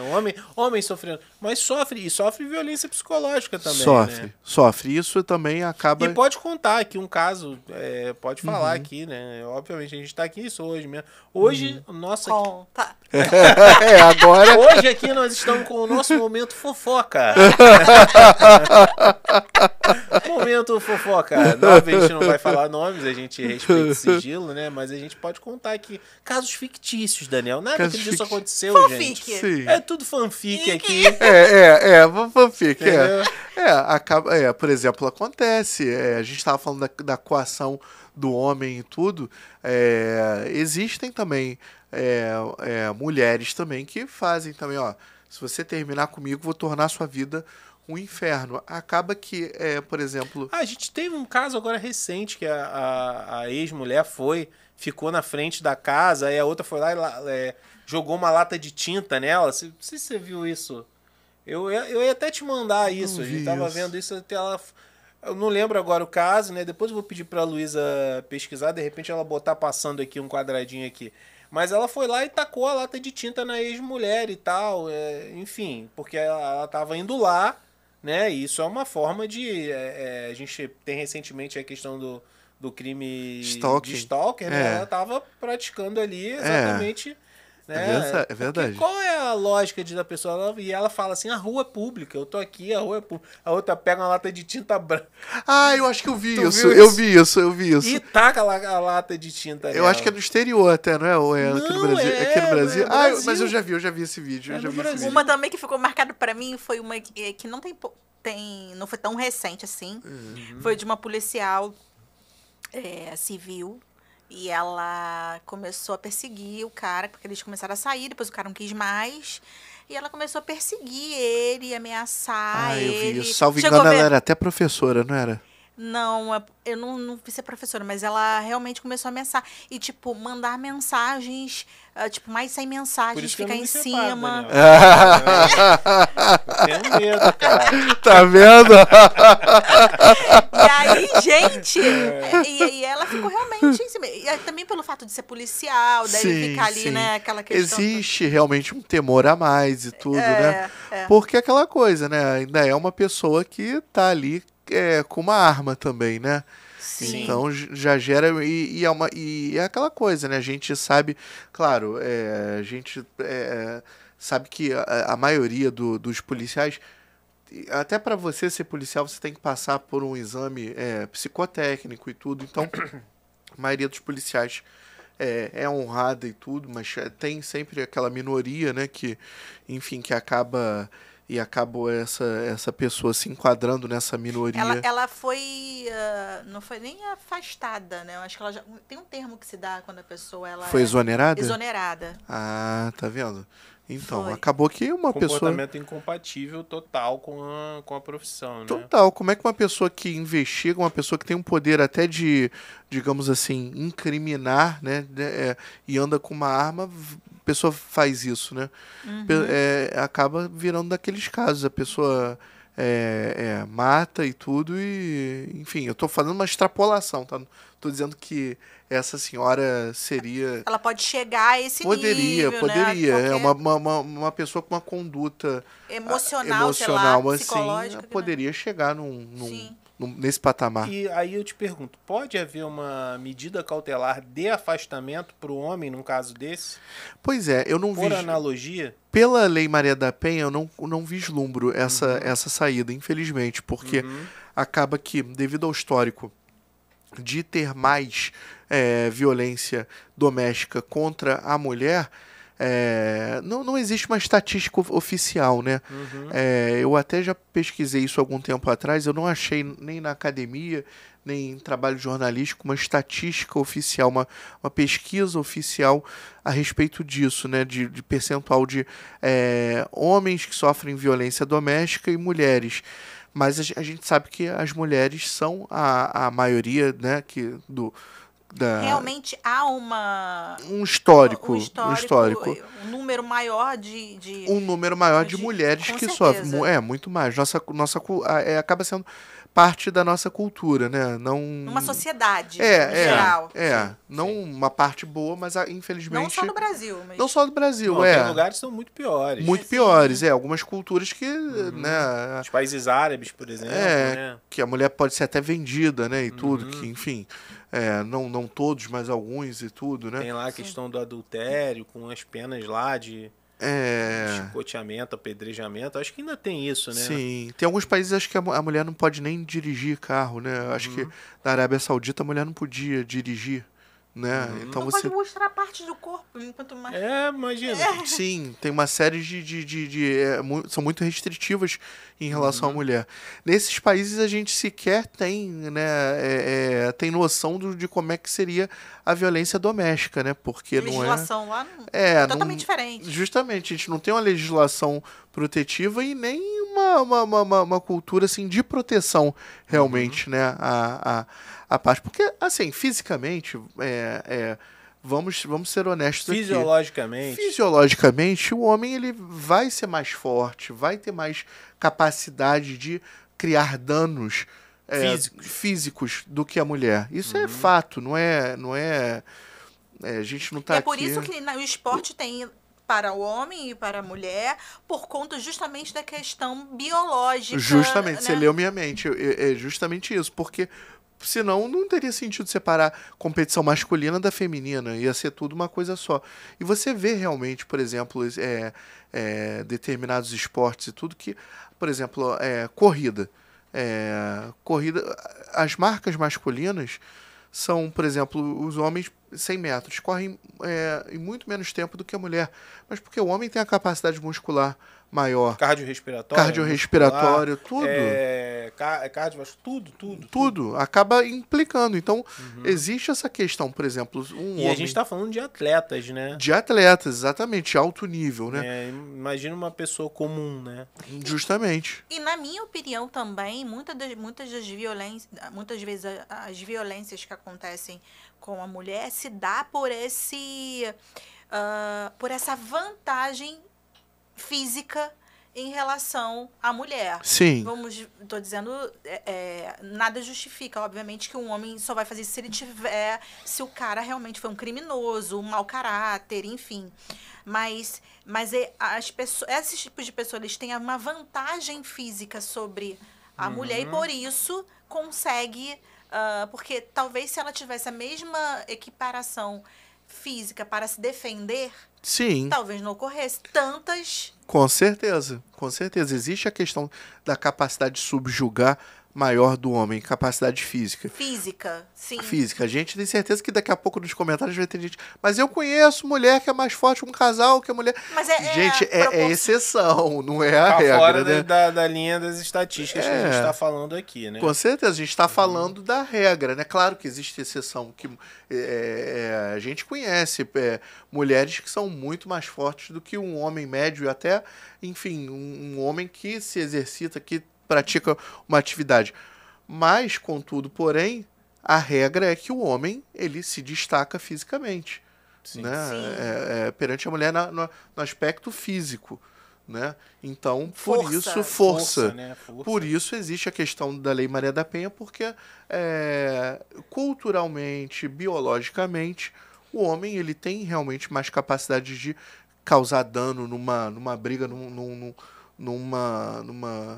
enfim, existe esse histórico... No embate físico. No embate físico e tudo.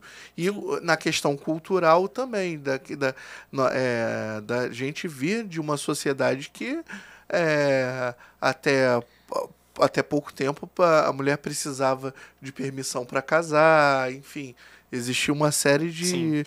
Né? Daniel, tô indo, desculpa, não é de você não. É porque eu tô lembrando do episódio, eu e o Marcelo, a gente foi treinar Muay Thai. Ah, bacana. Tem tempo. Bacana. E aí, o professor deixou pra gente treinar um com o outro. E aí, quando foi a parte dele, tipo assim... Pô, e o professor era treino de, tipo... Leandro. Tranquilo. Um abraço, Leandro. Leandrinho, gente boa. Encontrei com ele esses dias aí. E aí na loja da Nike. Na hora da minha vez, ele falou, vai, Ellen, aproveita, joga a tua raiva. Desconta. Só que eu dando, nem fazia tanto efeito no Marcelo. Quando o Marcelo veio, ele só deu uma, que eu tinha que segurar pra ele dar Sim. Eu acho que todos os meus órgãos balançaram aqui dentro. Eu fiquei com tanta raiva dele. Eu fiquei com tanta raiva. Cara, eu nem dei com força. Isso que é o pior. É eu ainda tava medindo a força. Mediu a força. Pra dar ali, entendeu? É normal. Aí, pô... E eu fiquei com uma raiva na hora, aí eu tô trazendo Ela bate isso. devagar, eu falei, mas eu tô batendo devagar. Mas esse é o devagar.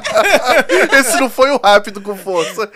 É normal. Eu também treino jiu-jitsu e tudo. Eu também, quando treino com mulher e tudo, eu praticamente não faço força. Eu fico só ali na técnica e tudo. Eu não gosto, porque justamente pra não... fica até feio, né? A pessoa do lado de fora ver... Pô, o cara tá amassando a menina, mas só porque é menina. Sim, então a gente tem esse Eu também. Né? Quando treinava com mulher, jiu-jitsu, eu deixava o treino solto, entendeu?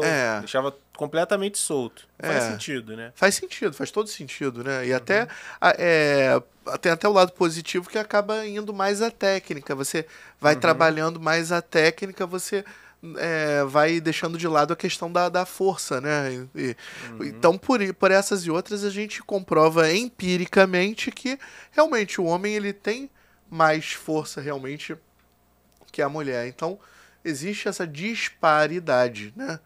E a gente não tá aqui falando sobre a capacidade mental. A gente não tá falando... Não. É porque isso se confunde muito, sim, né? Sim. Se confunde muito, e não é isso. Sim. A gente, muitas vezes, mulher... Na maioria das vezes, a mulher ela tem muito mais... A mulher é mais inteligente que o homem. Esse é o ponto, né? É verdade, mais focada também, né? E sim, um grande exemplo que eu gosto de dar em relação a isso é o Chaves, cara. O Chaves, a pessoa mais inteligente do Chaves era a Chiquinha. É verdade. Entendeu? O Kiko era um bobalhão, o Chaves também. E ela fazia eles dois de gato e sapato. Verdade, e articulava aí, tudo. O pai. E enrolava o pai. Pra você ver que É verdade. É boa referência. Então, cara, isso aí, desde criança eu já sabia que a mulher era mais inteligente. É verdade, então, é verdade. Não tenho dúvida em relação a isso. É verdade. E até trazendo um dado aqui interessante e tudo, a gente saiu, eu não lembro se foi, não lembro qual reportagem, mas saiu numa reportagem que a maior parte das aprovadas concurso para juiz já numa proporção grande, acho que não sei se 2/3 e tudo é mulher. Caramba, olha só. Tá vendo? Interessante, né? Interessante. Mas isso aí eu não tinha dúvidas. E vou te falar mais. Não sei se isso ainda pode trazer algum tipo de... Mas vou falar.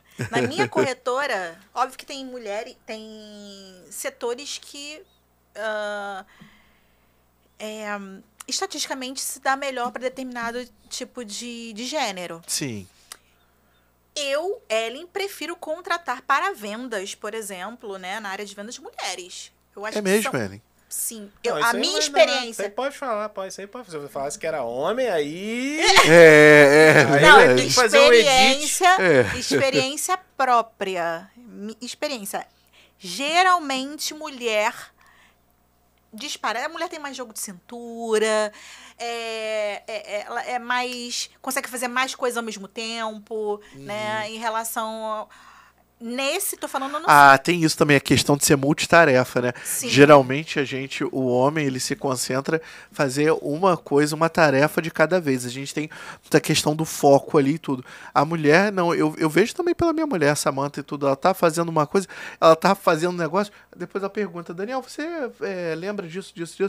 Fala, Samantha, tô fazendo uma coisa, isso aí, deixa quando eu terminar. Aí não, você hoje conversa. mesmo, ela tava falando comigo, você não tá me dando atenção. Cara, tô escrevendo uma mensagem. mensagem aqui agora. Exatamente. Eu não consigo. Exatamente. Eu tô escrevendo aqui, eu tava focado. Ela me perguntava e eu dava respostas monossilábicas, né? Aí ela não sei o que, eu falei, sim, não, vamos ver. Não. É assim mesmo, é assim mesmo. Agora, a gente tá aqui chegando próximo do fim, a gente vai falar do caso da Ana Hickman, mas uma coisa que a gente recebe muitas perguntas, né? E eu queria pedir para você 3 dicas para quem está sofrendo de falsa acusação. Acredito que hoje a gente tenha lá no escritório o maior número de casos sejam falsos. Sim. Né?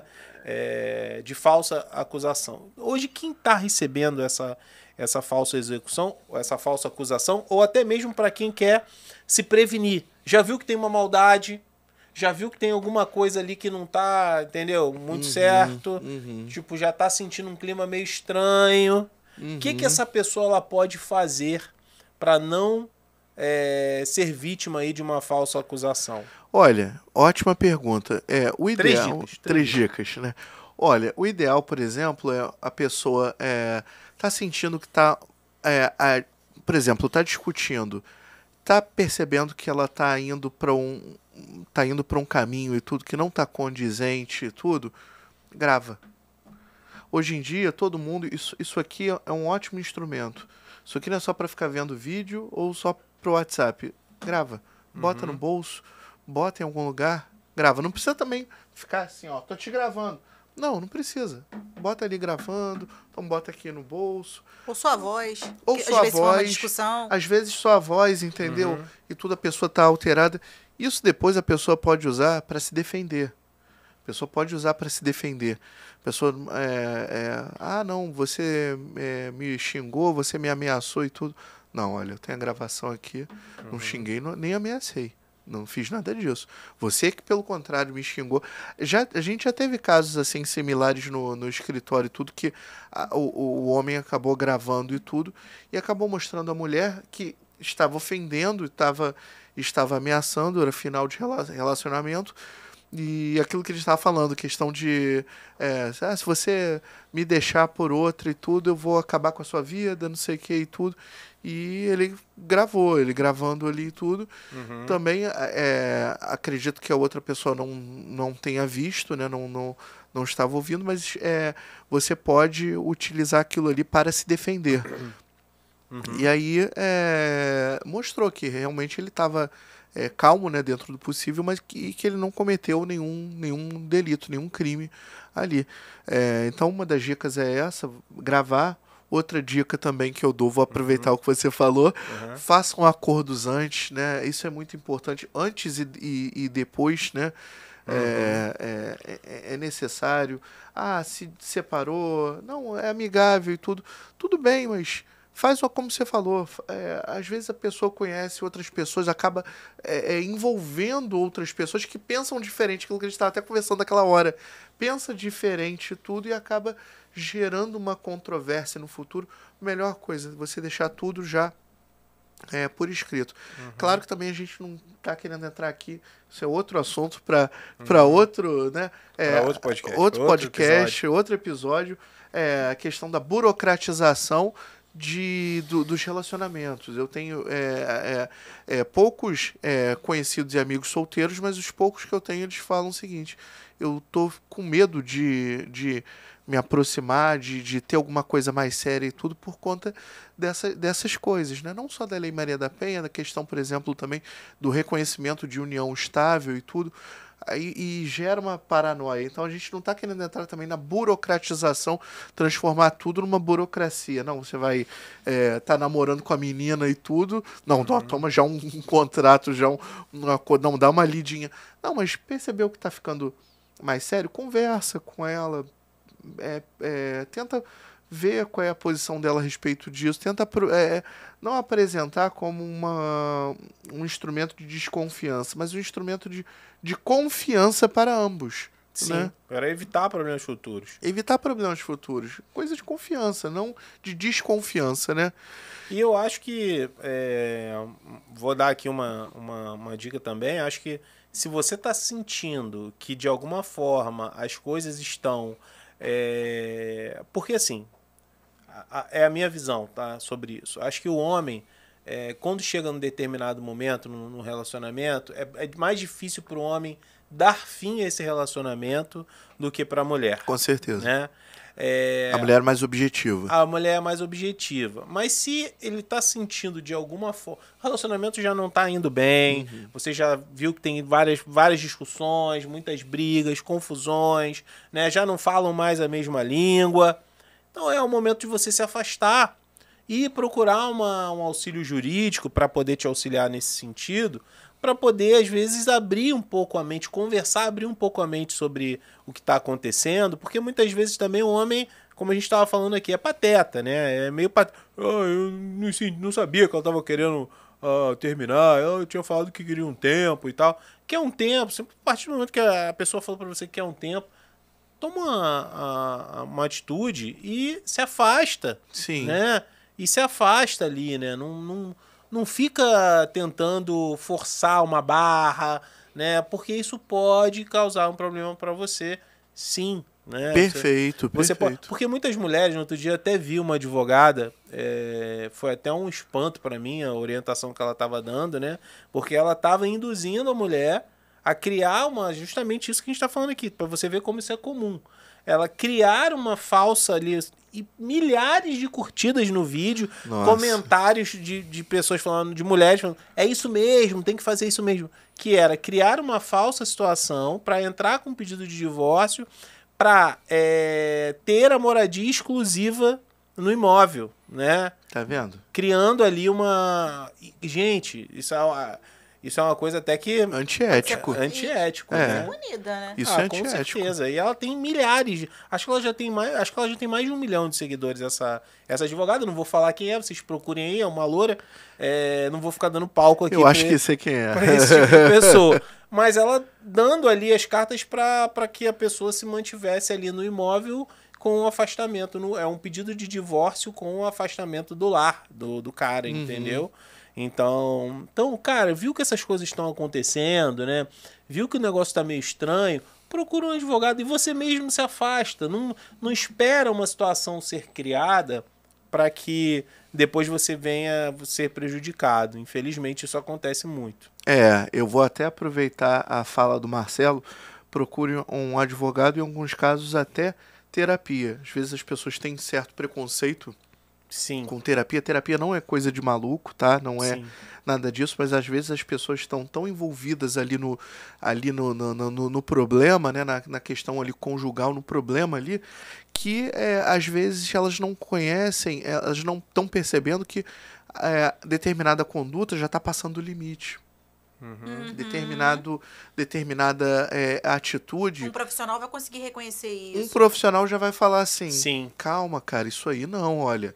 E vai te dar base também, para que você saia de uma situação como essa e te dê coragem de Seguir com a tua vida. Seguir com a vida, justamente. Te empodera de uma forma que você, olha, não, né? Justamente. E isso serve para os dois, tanto pro homem quanto para a mulher. Exato. A mulher que esteja passando por uma situação de violência doméstica e o homem que se veja numa situação complicada também.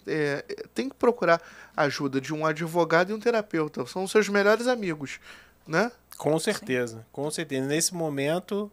São seus melhores amigos. E aí, tá parecendo até os programas que eu via Domingo Legal do Gugu, que ele deixava por último, hoje vai aparecer o Rambo. Aí, caraca, era a última coisa. Agora é o Rambo, no próximo bloco. Fica aqui comigo. João Kleber também. João Kleber. Para. Vocês estão falando da idade de vocês sem dizer a idade. Exatamente. A gente tá denunciando já. Mas... Vamos falar aqui um pouco, a gente tem alguns minutos ainda, mas vamos falar um pouco. Isso aqui eu tenho certeza que a Ellen, ela, cara, é repórter investigativa. Ah, legal. Eu sou curiosa. Repórter investigativa. Ela vai saber. Mas vamos falar aqui, vamos fazer uma análise aqui do caso dela, que parece que era uma violência doméstica que ela já vinha acontecendo há alguns anos, né? E, pelo que eu entendi, não era só uma violência doméstica, era também uma violência patrimonial. Né? Sim. Porque tem algumas questões bem complexas aí E assim, a repórter investigativa Ellen Benevides estava me passando. É por isso que ele quer me trazer agora. Porque eu vou contando. Eu não lembro, mas ela lembra. Mas ela lembra. Mas, vamos lá, do que você... Primeiro vamos deixar o especialista falar. Do que você viu até agora do caso, né? Ele é o acusado, ele é o suposto agressor, ela é a suposta vítima. Do que você viu até agora, qual é o teu panorama geral em relação ao caso? Olha, fazendo uma observação até de cunho pessoal, né? Eu lembro que eu já vi alguns trechos nas redes sociais e tudo, dos vídeos da Ana Hickman e tudo. Eu ficava assim, eu achava estranho, porque eu já vi algumas vezes, Alexandre o nome dele, né? Acho que é. Alexandre. Ele algumas vezes sendo um pouco ríspido, quase grosseiro com ela. Grosseiro mesmo. Grosseiro, né? Ali ao vivo e tudo. Eu ficava na dúvida, eu ficava pensando, será que isso não faz parte ali do show? Isso não faz parte... Parece que a defesa dele até falou que isso era combinado para gerar mais engajamento e tudo, né? Defesa, né? A gente não sabe. A gente não sabe. Posso falar. Exatamente. Então tinha essa questão. Isso assim me saltava aos olhos. Eu ficava pensando. Me parece, né, que houve uma discussão, né, e tudo. Acho que a questão até patrimonial também. Eles tem uma empresa, acho que ele que gera a empresa que gera a carreira dela, não é isso? Normalmente é assim. E parece que a empresa estava com dívidas e tudo. Acho que tem até uma dívida do imóvel onde eles moram. Uma dívida milionária, né? Não é isso, Ellen? Sim. Então. E ele falou que eram juros... isso me chamou bastante atenção. Os juros predatórios que o banco estava... Bom, isso para mim, na minha opinião, como advogado, que já atuei bastante nessa área de títulos de crédito, com bancos e tal... realmente, tem algumas coisas, alguns contratos que, dependendo da forma como foi ajustado ali, com tabela price, dependendo da variação dos índices de correção monetária, realmente o contrato ele vai ficar absurdo, né? Leonino, né? Leonino. Mas me chama muito a atenção porque a gente está falando de uma pessoa que ofere uma renda de várias empresas, de várias coisas. E, assim, isso me chamou muito a atenção. Falei, pô, mas como assim, né? Então tem alguma coisa aí que, muito possivelmente no decorrer do processo, vai ser esclarecido, né? E não tinha um advogado ali para orientar, né, nessa questão? Não isso tinha, também chama atenção. Um contador. Um contador. Porque normalmente, a gente que é um escritório que é um pequeno, médio porte, a gente tem um contador que faz ali, auxilia a gente, indica o que fazer e tal, em relação às finanças, em relação a tudo, né? Sim. Ou não tem um consultor financeiro, a gente tem um consultor financeiro, né? Até um grande abraço, Thiago Rabelo aqui, ele é o médico das finanças, ele cuida... Ele abriu uma sessão pra gente, né? Ele cuida mais da questão das finanças dos médicos. Vou até trazer ele aqui um dia também, né? Bacana. Vai ser bacana. Ele é especialista nisso, então... Ele cuida da finança dos médicos, porque para você ver, isso também é uma questão cultural. A gente falou muito hoje de cultura aqui e tal. Isso é uma questão cultural. A gente aqui no Brasil, ninguém, né? Muito poucas pessoas tiveram um ensino de educação financeira. Verdade. Né? Do básico. Agora tem aí vários canais, né? A gente tem o Primo Rico, né? O Thiago Nigro. Agora. Agora que eu digo há alguns anos, né? Tem aquela Natália Arcuri. Sim. Tem tem um cara que ele fala com uma maior simplicidade. Ele se intitulou de Primo Pobre. Não sei o nome dele. Mas, enfim, isso começou a vir agora. Então, as pessoas elas não têm uma cultura de economizar, de investir, de guardar uma parte, de fazer uma reserva financeira. E aquilo que você falou, de entender, né, tabela, de entender juros, né? De entender juros. Eu acho até que a pandemia fez com que as pessoas passassem a olhar mais para isso, né? A querer entender como isso funciona melhor e onde podem investir, né? O que é renda fixa, o que é previdência privada, o que é... para poder, de alguma maneira, se proteger, né? Porque a maioria não tem. Então, acaba que isso é um ponto, né, que tem que ser considerado também na nossa cultura. Né? Sim. Não é só Ana Hickman, né? Médicos, você vê médicos, às vezes, que têm um salário que é menos de 1% da população brasileira, que ofere renda, não sabe como gerir aquilo ali, acaba comprando um carro muito caro, Sim, né? sim. Acaba fazendo vários empréstimos, aí tá sufocado com plantões, Sim. né? Fazendo vários plantões para poder arcar com aquele estilo de vida. Se enrola com financiamento, né? Se enrola com financiamento. Talvez isso seja uma coisa que... imagina quem ganha milhões, né? Quem fatura milhões, né? Que é o caso lá deles, né? É verdade. Bem complexo. Foi boa observação que você fez. A pessoa desse, né, tem um contador, tem um advogado ali para cuidar também. Isso. Sim. Eu acho que, na verdade, nesse caso tem muita coisa a se desenrolar, porque tem muita coisa, muita gente falando muita coisa, a gente não sabe o que é verdade, o que não é. Tá muito recente, né? Mas muita coisa está se descobrindo, né? Uhum. Muita coisa ela só conseguiu descobrir depois do afastamento. Ela, pelo que eu vi, que saiu nas redes sociais e tudo mais, que foi achado cheques em valores altos assinado que não foi assinado por ela. Caramba. Então, ou seja, assinaturas de cheques Olha. de valores altos, empréstimos que não foram assinados por ela, que não tinha anuência dela ali, Sim. né? E aí o rombo que ela achava que era o rombo é muito maior. Inicialmente se falou que eram 14 milhões, agora está em 41 milhões. Nossa. Aí. Tá à beira de pedir abrir falência. Nossa. Aí até achei interessante que agora o que eu li é que ela pediu uma ajuda para administrar a dívida dela, que é uma empresa que o Roberto Justus abriu com o Paulo Guedes e que interessante. só administram grandes fortunas para ajudá-la a sair dessa situação financeira, né? Sim. E, na verdade, pelo que eu entendi ali, ela fazia a parte artística e ela trabalhava e ele gerenciava. E cuidava da grana e as empresas, enfim. Porque ela tinha um programa, né? E ela ainda tinha canal, né, nas redes sociais e tudo. E ainda tinha direito de imagem, porque ela faz muito comercial, não é isso? Mas parece que eles têm algumas marcas também. Agora eu não sei muito bem, mas eles têm algumas marcas. Eu não sabia. Eles têm algumas marcas. Ele parece ser uma personalidade muito difícil. Pessoas que trabalharam com ela ou tiveram algum tipo de... próximas e pessoas que não são tão próximas, falaram que era uma pessoa muito difícil. Eu imagino como seria dentro de casa mesmo. Sim. Não estou dizendo que... Mas que tinha uma personalidade. Ao que parece, pelo que foi divulgado. Sim, né? Foi divulgado, tinha uma personalidade bem difícil mesmo, bem agressiva, né? E aí, nesse caso, o que fica latente, né? A violência patrimonial, Sim. né? Principalmente por conta dessas questões ligadas a empréstimos, falsificar a assinatura. A gente não sabe ainda se possivelmente isso vai passar ela mesmo não reconheceu as assinaturas dela quando ela pegou os cheques.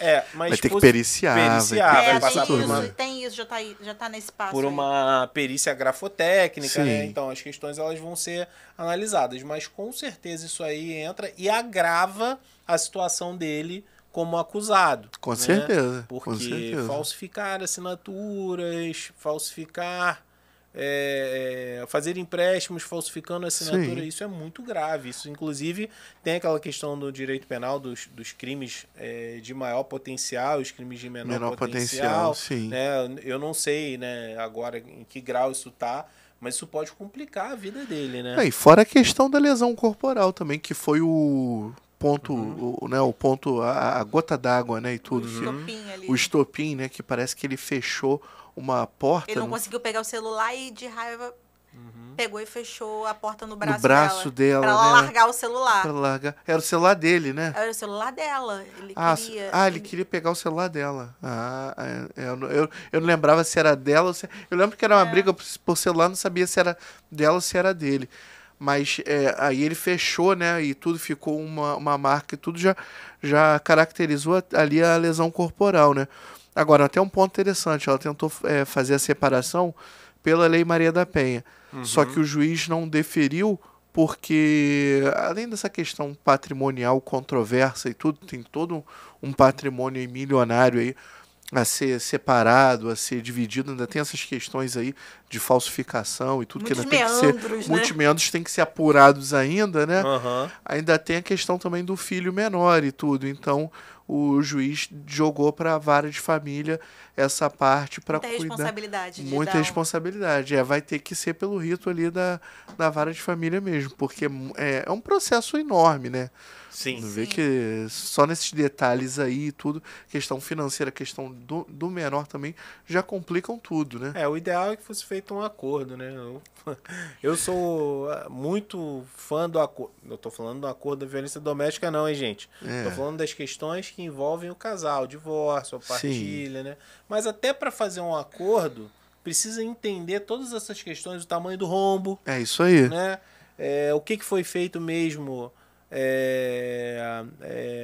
a revelia dela, o que não foi, Sim. né? Enfim, tudo isso aí precisa ser apurado. É um caso bem complexo, né, É bem Daniel? complexo,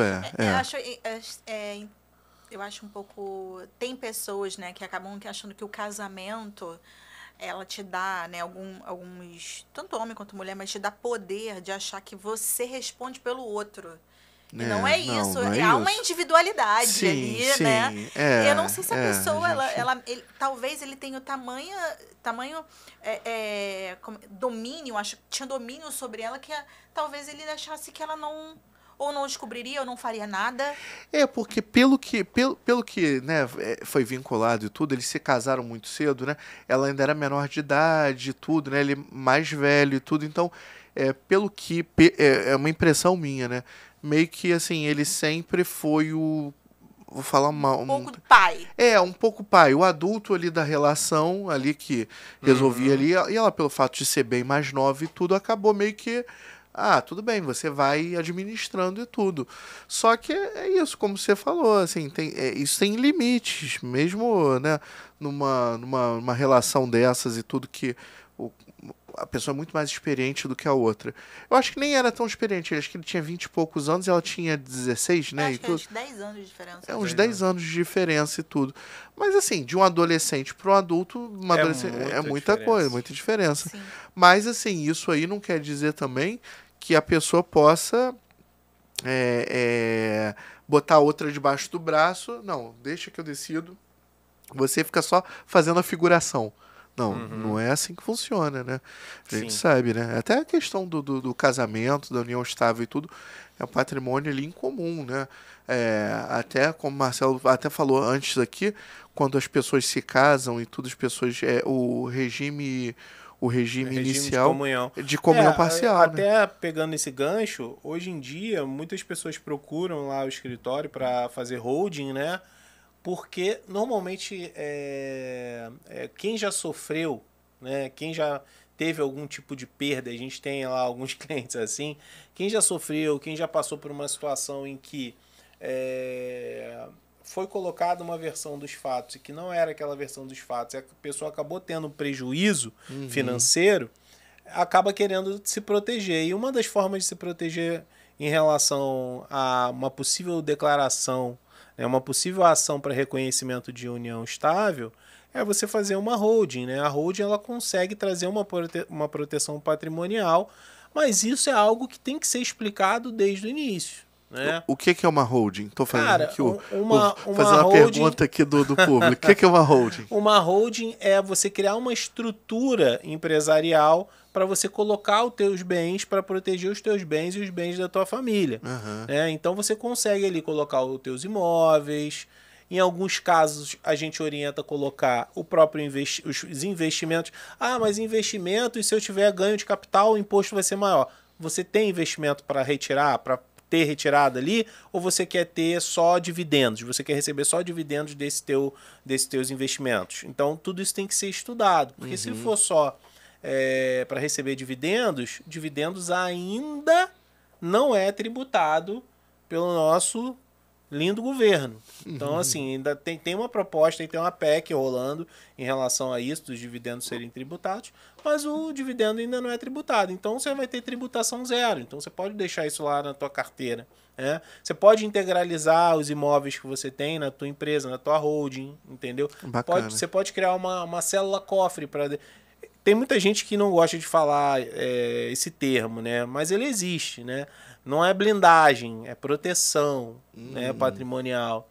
Então, você fazendo isso, né, você consegue ali proteger o teu patrimônio, porque, na verdade, quem tem o dinheiro não é você.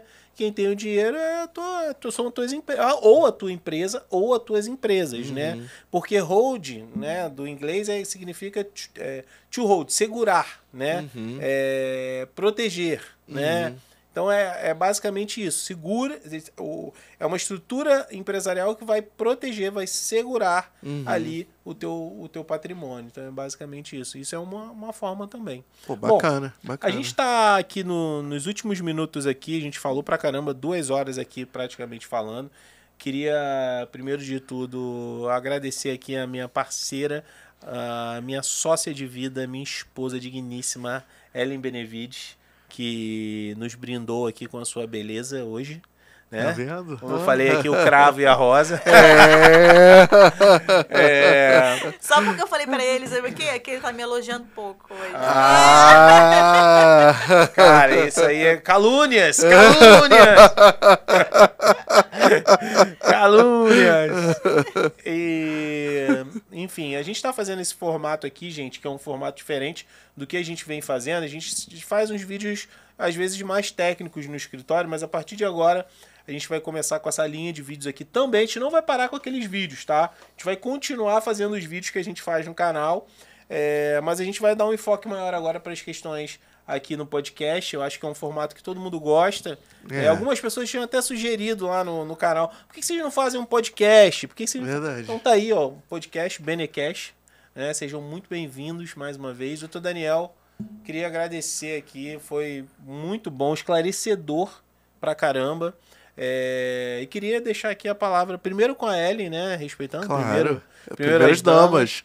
Deixar aqui para você, como dizem no direito, né? Como advogado, o juiz fala para o advogado, em alegações finais. Olha! Queria dizer para vocês que estarei aqui acompanhando o Dr. Marcelo nas próximas vezes. E se vocês quiserem também, pode me seguir nas redes sociais, Ellen Viana Benevides, e a Seguro.com Corretora, da qual sou proprietária, tá? Obrigada, Daniel. Foi ótimo. Eu que agradeço agradeço vocês, agradeço a audiência maravilhosa. Escrevam pra gente dúvidas, né? Comentários e tudo. A participação de vocês é muito importante. A gente quer saber a opinião de vocês, o que vocês acharam. A gente está iniciando aqui, né, no podcast. O episódio inaugural, né? Episódio inaugural, 01. Então, assim, a gente quer saber a opinião de vocês. Então, deem a opinião de vocês, escrevam sugestões, elogios, dúvidas. Escrevam pra gente. Reclamações. Eu tenho uma ideia, de repente, da próxima que você vier, deixar as pessoas escolherem, né? Qual o tema da parte penal, criminal. Ótimo. Né? Ótimo. Deixar pra gente falar aqui. Ótima legal, ideia. Uma legal. boa. Muito bom. E eu queria também convidar você para me seguir lá na minha rede social, @MarceloBenevides, lá no Instagram. Do escritório, onde tem lá eu, doutor Daniel, doutora Maria Helena, doutor Leonardo, doutora Thaís, todo mundo, é Marcelo Benevides, Marcelo com 2 L's, tá?